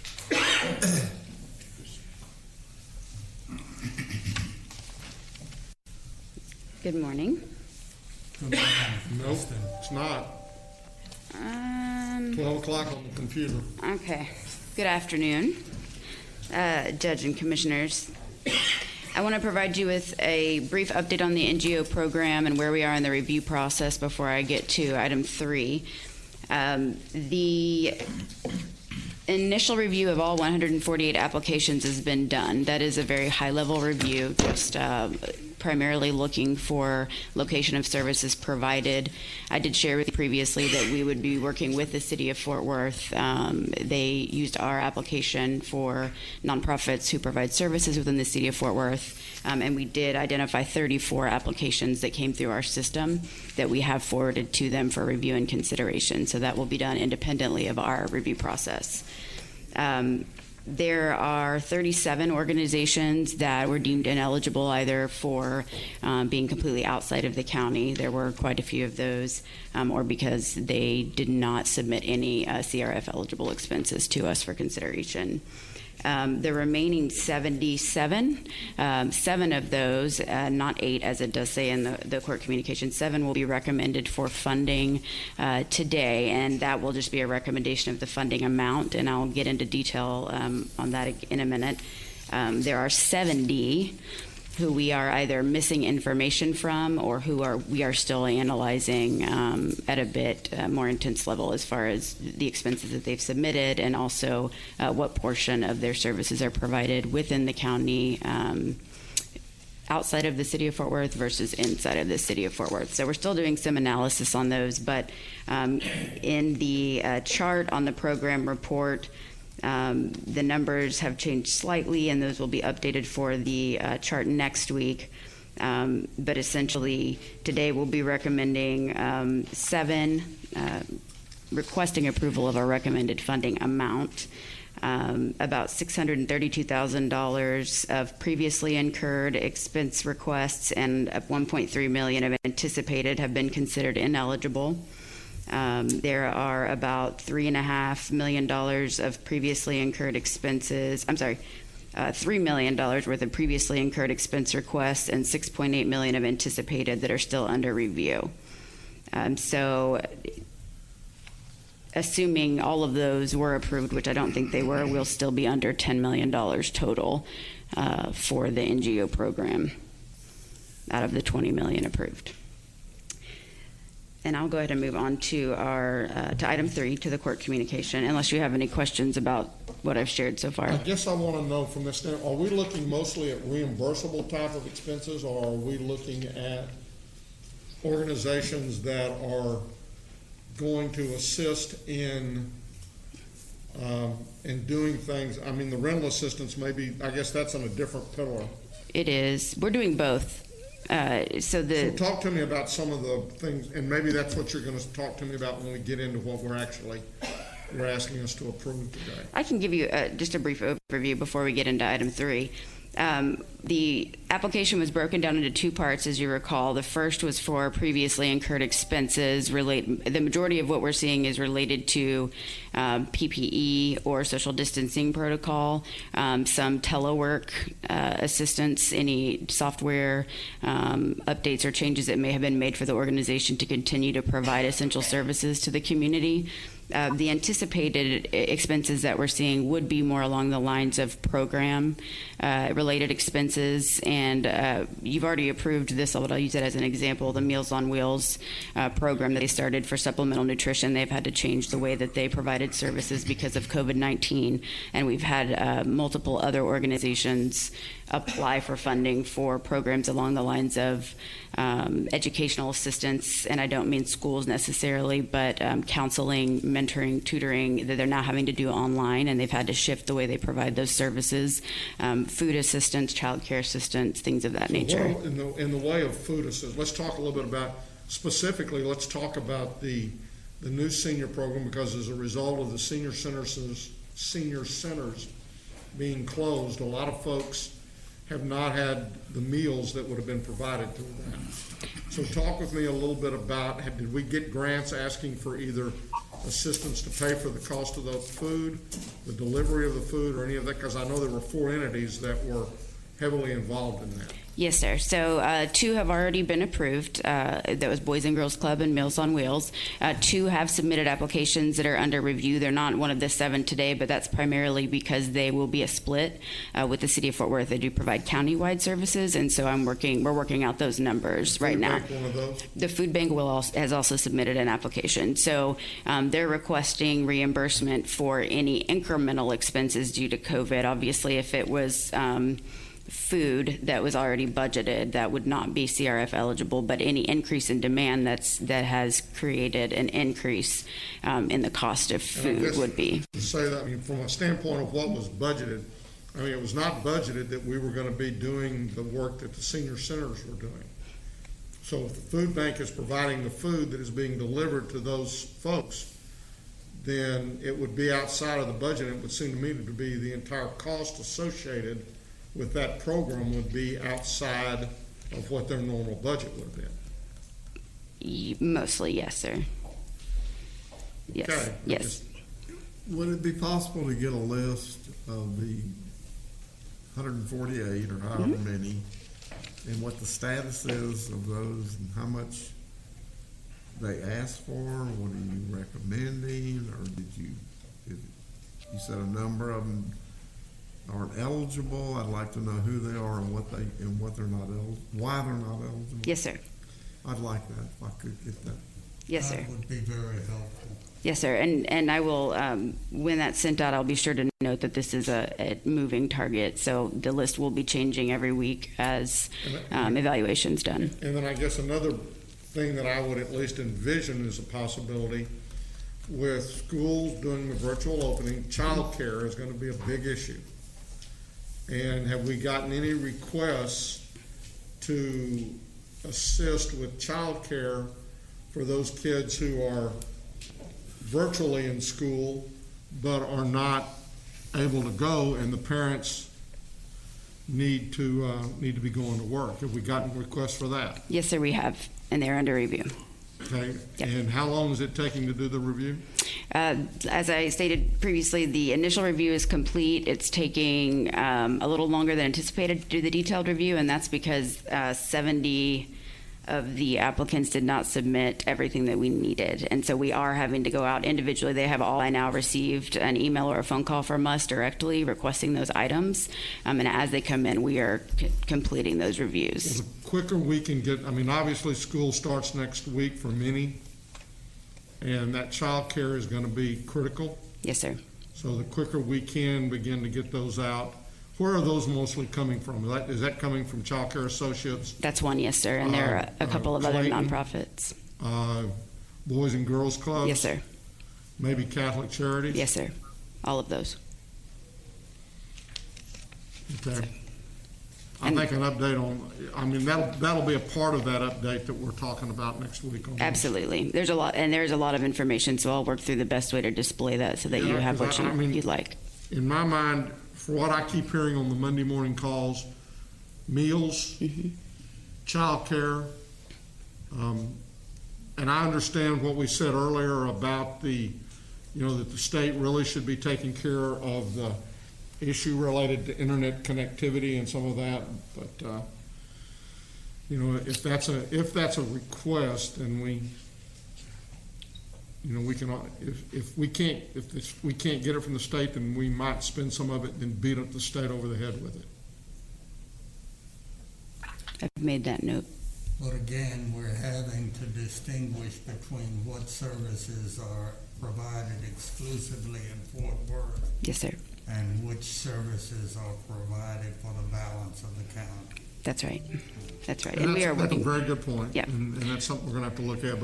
But there's also, I mean, when it comes to rental assistance, and Patricia, we didn't dwell on that very long, but we've got agencies like Grace, Six Stones, a bunch of these that are doing that and have done that forever, and I hope that we're utilizing them and giving them money to help do that rental assistance, and that we're not trying to coordinate all of it just ourselves.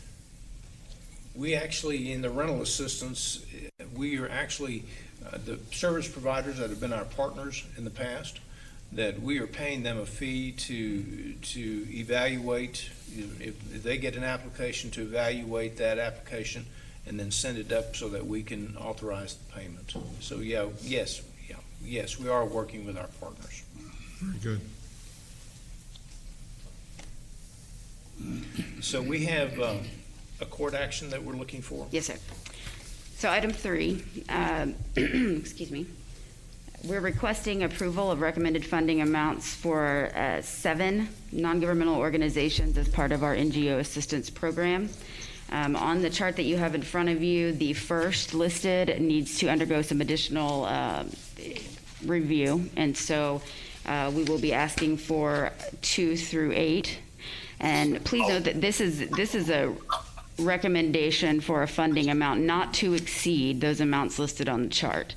This process is just the first step in the review. It will go to the auditor's office. They'll do a deeper review of expense eligibility to ensure that we're in line with CRF guidance, and those numbers could come down before they come back to you in the form of an agreement, but they will not increase. So you're saying that the one to Green Oaks is not ready yet, It's going to be tabled today, yes, sir. but the other 7 are gonna, We're recommending those amounts for funding, yes, sir. And it is the recommended previously incurred expense amount plus the recommended anticipated expense amount. Yes, sir. For a total of $414,749.57 is the updated amount. The updated previously incurred expense amount without the first organization is $38,390.98. The recommended anticipated expense amount is $376,358.59.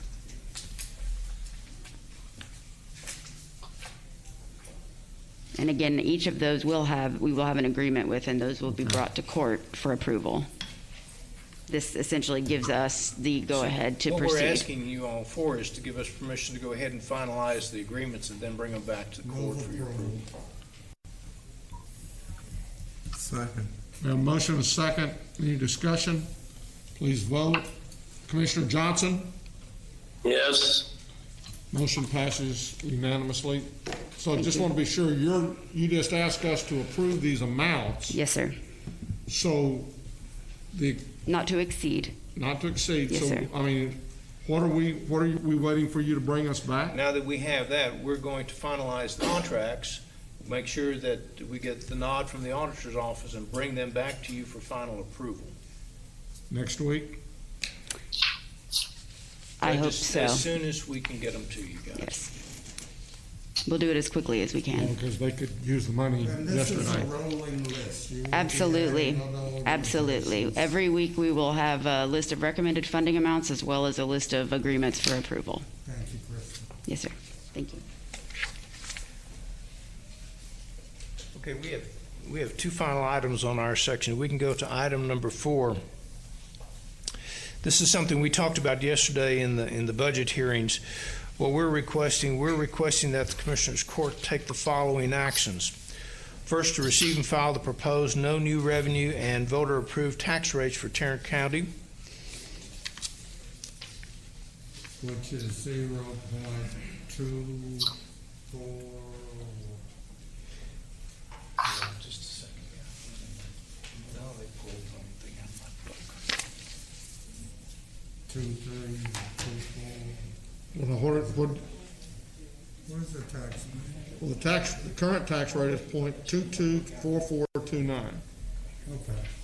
So that's the rate. So the no new tax revenue tax rate is .226690. No, 226990. You're right.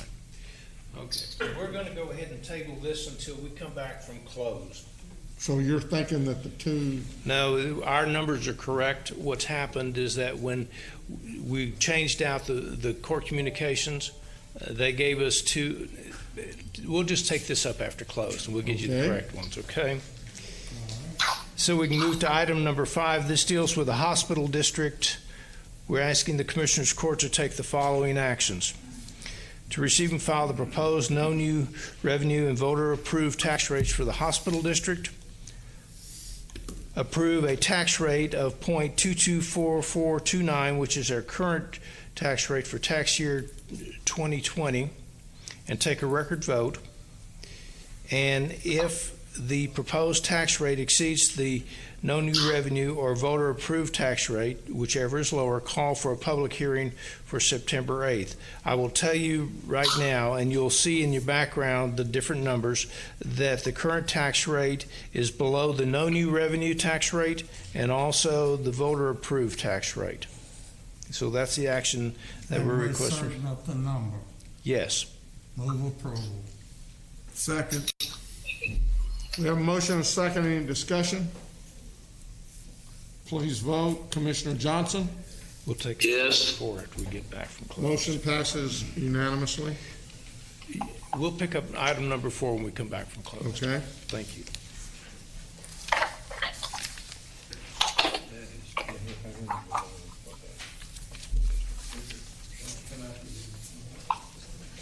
Tittle. We're asking the court to approve the release of the $15 million of approximate collateral as requested and outlined in the attached letter to your court communication. So moved. Second. We have a motion and a second. Any discussion? Please vote. Commissioner Johnson? Yes. Motion passes unanimously. Mr. Garcia?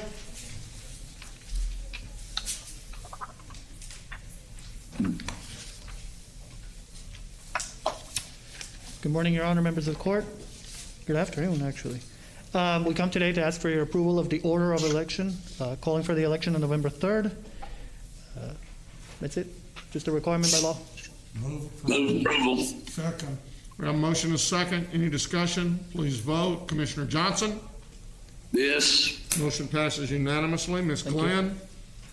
Thank you, Move to receive and file personnel agenda. Second. We have a motion and a second to receive and file personnel agenda, or agenda, either one. Please vote. Commissioner Johnson? Yes. Motion passes unanimously. Thank you. We have one additional item. That's item 2. We're asking the court to approve an extension of project employment for the district clerk's office. As explained in your communique, the district clerk is requesting a 1-year extension of employment of this individual who's been involved in their scanning project, which is an ongoing project. As we've been asked by the court, we are monitoring each of these situations. In this case, this individual is not currently seeking full-time employment.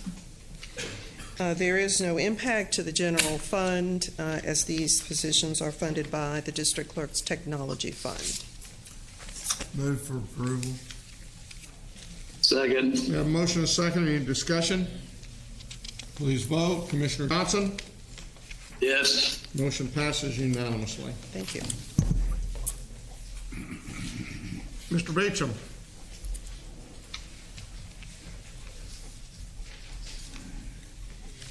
We have 6 items for your consideration this morning. Our first item is in regards to bid 2021-94, sale of recycled paper. Our recommendation would be to award on a per enterprise basis, awarding to the highest bidder, selling our cardboard to Echo Fibers at the rate of $77.50 per ton.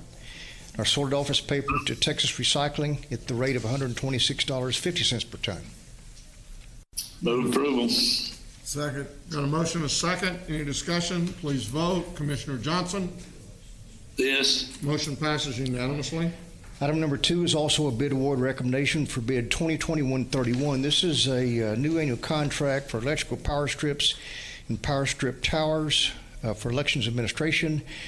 Recommendation would be to award on a per enterprise weight basis, awarding items 1, 2, and 3 to the primary, secondary, and alternate bidders as shown in your court communique. Move approval. Second. We have a motion and a second. Any discussion? Please vote. Commissioner Johnson? Yes. Motion passes unanimously. Item number 3 is an item in regards to bid 2017-155, an annual contract for Category A infectious substance courier services for the Public Health Department. This was rejected in Commissioner's Court on July 28, 2020, under Court Order 133345. We are seeking an extension to October 21, 2020 to allow for the continuation of services and to protect this transitional period between the contract that we're asking for with the new bid on the street. Move approval. Second. We have a motion and a second. Any discussion? Please vote. Commissioner Johnson? Yes. Motion passes unanimously. Item number 4, item in regards to RFP 2020-035. We're asking the court for approval to pay an invoice in the amount of $26,200, which was requested by Criminal Courts Administration. This occurred on April 27, 2020. Invoice came in about 2 weeks ago. Move approval. Second. We have a motion and a second. So what's the deal here? This was approved in court some time ago, in April 26, 2020. Elections admin, or criminal courts admin, excuse me, asked that the work be done. No purchase order was issued. We just received the invoice about 2 weeks ago. Sugar, I see you came in at just the right time, so you must have known what was going on. Come on down.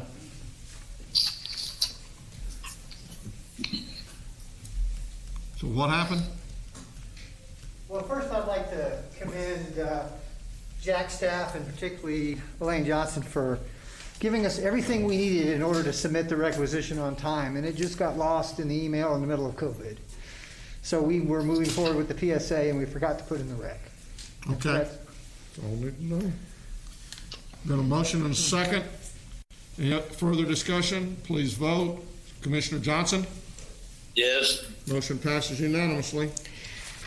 Item number 5, an item in regards to RFP 2021-18. This was an RFP for highly specialized transition aftercare program for juvenile services. Mr. Medlin received a notification from the state that this probably wouldn't be funded, and he requested that we reject the 2 proposals that we received. Okay. Move approval. Second. We have a motion and a second. Any discussion? Please vote. Commissioner Johnson? Yes. Motion passes unanimously. Last item today is an item in regards to RFP 2021-52, RFP for administration of alternative dispute resolution system. We are requesting rejection of the 3 responses that we received, and Mr. Schaffner is here to tell you how they're going to move forward with this. Mr. Schaffner, that'd be you, not Mr. Mangus. I was supposed to make this presentation, but I think I'm going to cut my losses and stay at my seat right now. Judge, Commissioners, good afternoon. This is the second time that we have gone out for bid for ADRS, Alternative Dispute Resolution Services. Both times we were unsuccessful in finding a proposer that could perform the work and be able to fully give us the information that we needed within the RFP process. And discussions with Mr. Manius and our review committee, as well as some other stakeholders across the county, we are going to be recommending that we actually bring this service in-house, as other counties have done, and potentially fund a couple of positions in the one of the special purpose budgets, and some other services in order to make this happen. So we're working with stakeholders to come up with a more fleshed out plan in order to bring back to you all in the next few weeks as the budget process proceeds. Happy to take any questions.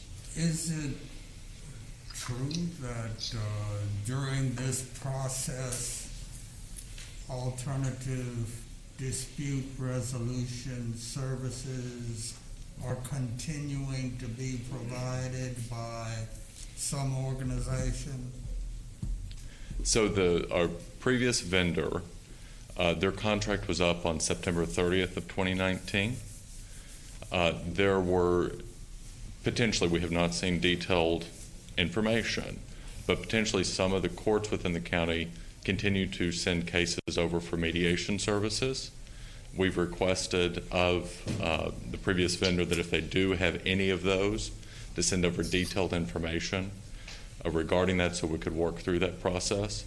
But then there was a letter sent out to court, I believe, a few months ago, maybe 3 or 4 months ago actually, regarding the fact that provider was no longer providing services to the community without $150 per party payment by the parties for the mediation services, and that the county was not to be expected to have any payment any further.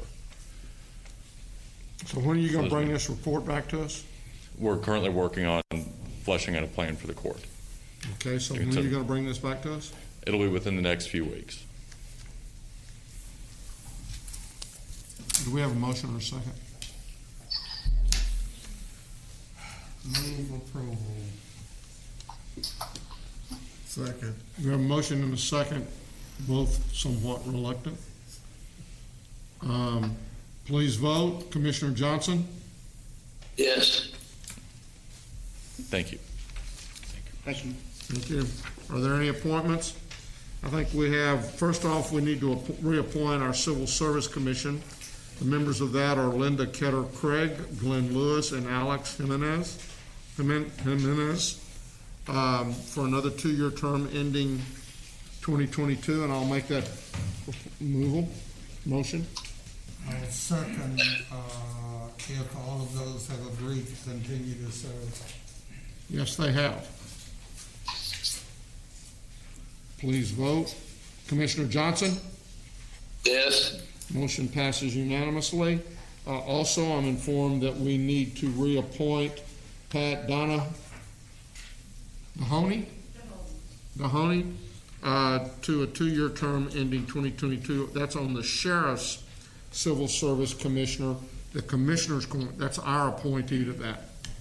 I'll make that motion. Second. We have a motion to second. Please vote. Commissioner Johnson?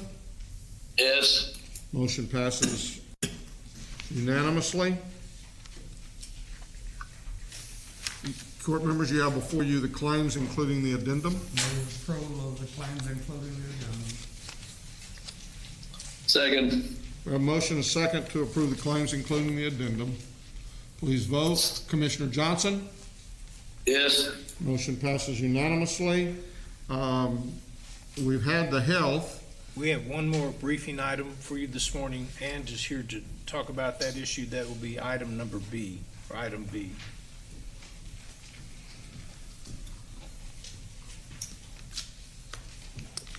Good afternoon.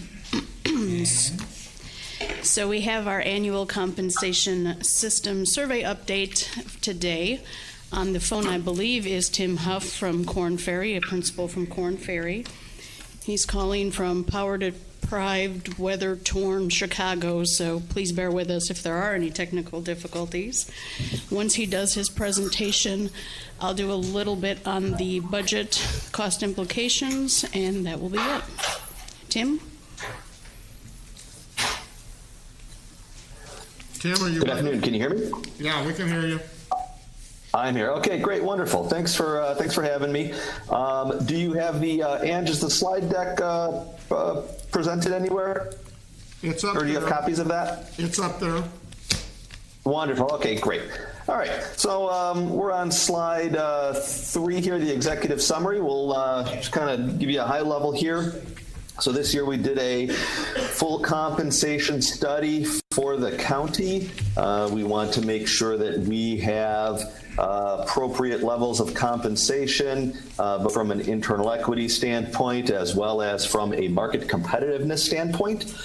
When we look at salaries and compensation overall, in aggregate, we are at about the market P25 for all employees. So what that means is, compared to the market data, 75% of respondents offer compensation that is higher than ours. However, 25%, the 25th percentile is a very common level of market competitiveness for public sector. Now, Ange is going to talk to you a little bit about the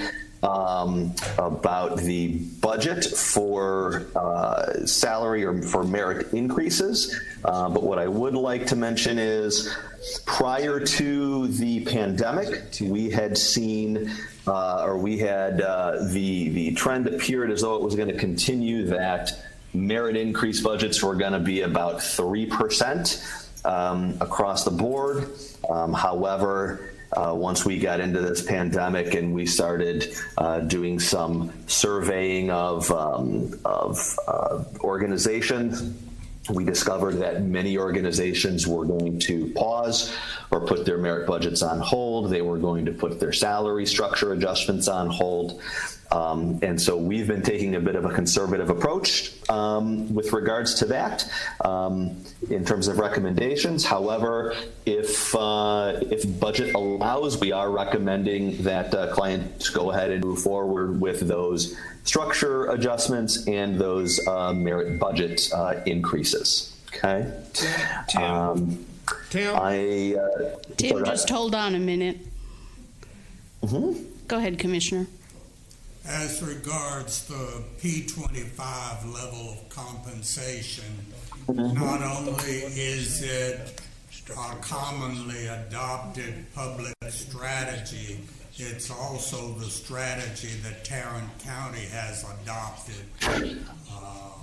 and has adhered to as a goal for the last 20, long time. Okay. All right, thank you for that. If we can move to slide 5, we can talk a little bit about the market findings. So I've mentioned that we're at P25 in aggregate. In order to get there, we look at each of the different policy groups. So you can see that we've got some details about each of these. All of these do approximate the P25. We've got a couple that are a tad bit higher than P25, but that's okay. Those groups are pretty small comparatively. This really just wants to illustrate that if we dive down a little bit deeper into each of these groups, we're each are approximating about the P25, okay? Any questions on this slide? Otherwise, I can move to the next slide, which is slide 6. So we had done some modeling of a 2% merit budget and a structure increase of 1%. That is what we modeled, being a little bit conservative. And so the numbers you can see here are the results of that modeling. However, Tarrant County has done some modeling around a 3% merit budget. And if you want, Ange, do you want to speak to that now, or do you want to speak to that after I get through the rest of the slides? Sure, let me go ahead and just address that. So just to be clear, what Korn Ferry has recommended is actually no salary increases. So when he talks about structure and he talks about merit, they did those for informational, for analysis purposes for us to look at. What we've included, what Helen and her group have included in the budget is just that one-page handout that you should all have. It has a title of Cost of FY21 Compensation Proposals. This is the information that's in the budget for the General Road and Bridge, Resource Connection, and Public Health Funds. You'll see that that totals about $8.9 million, 0% structure, and a 3% merit. Which is what we discussed in budget yesterday, and we seem to all be comfortable with that.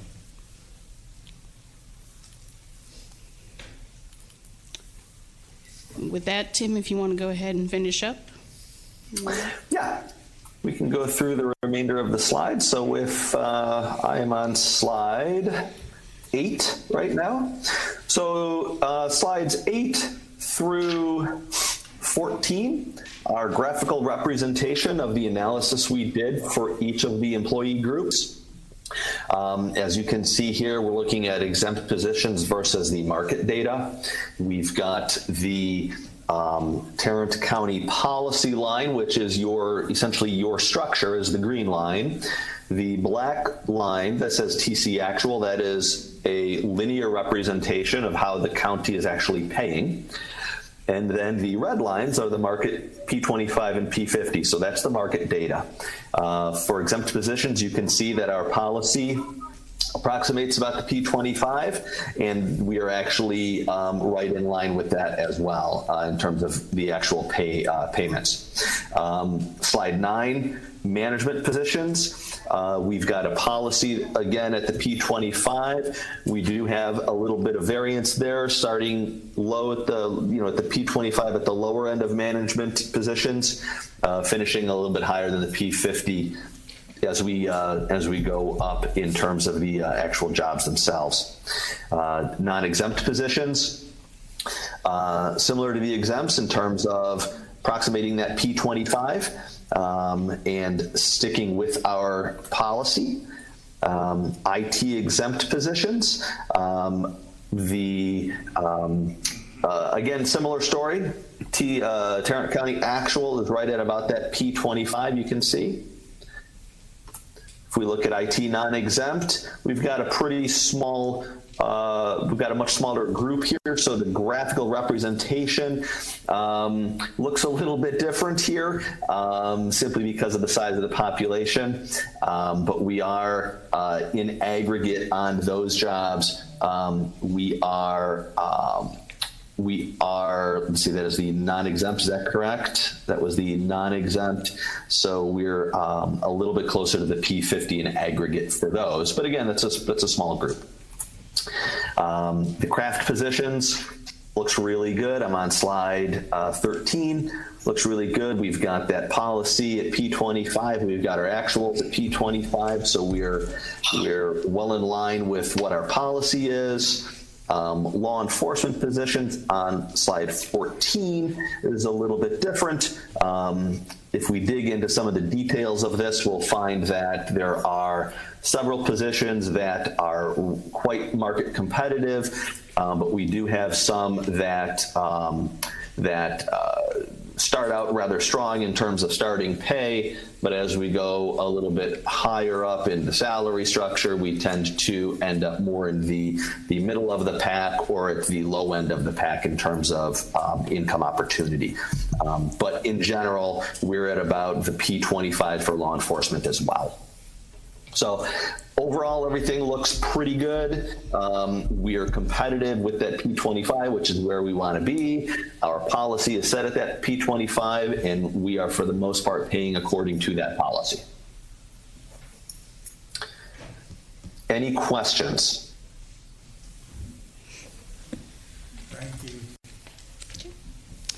With that, that concludes today. Next week, we'll bring back our final recommendations and just kind of the details to flesh that out. So the sheet that you put in there, that one-page sheet that you were showing us earlier? Yes, sir. Let me be sure, that's general road and bridge.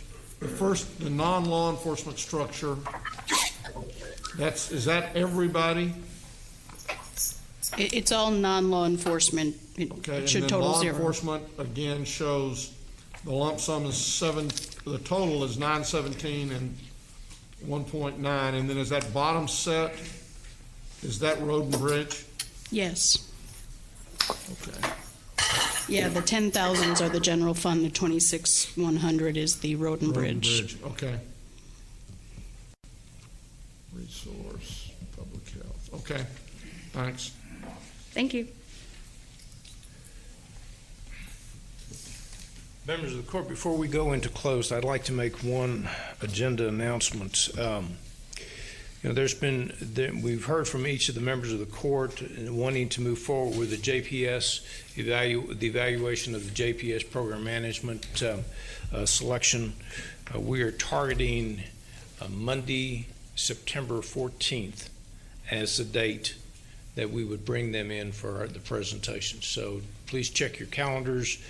It can be a go-to meeting also, but we intend to have it probably in the courtroom here because that way we can film the presentation. So you'll just mark your calendars for that. We'll probably start around 9 o'clock that morning. Your Honor, that's all we have this morning.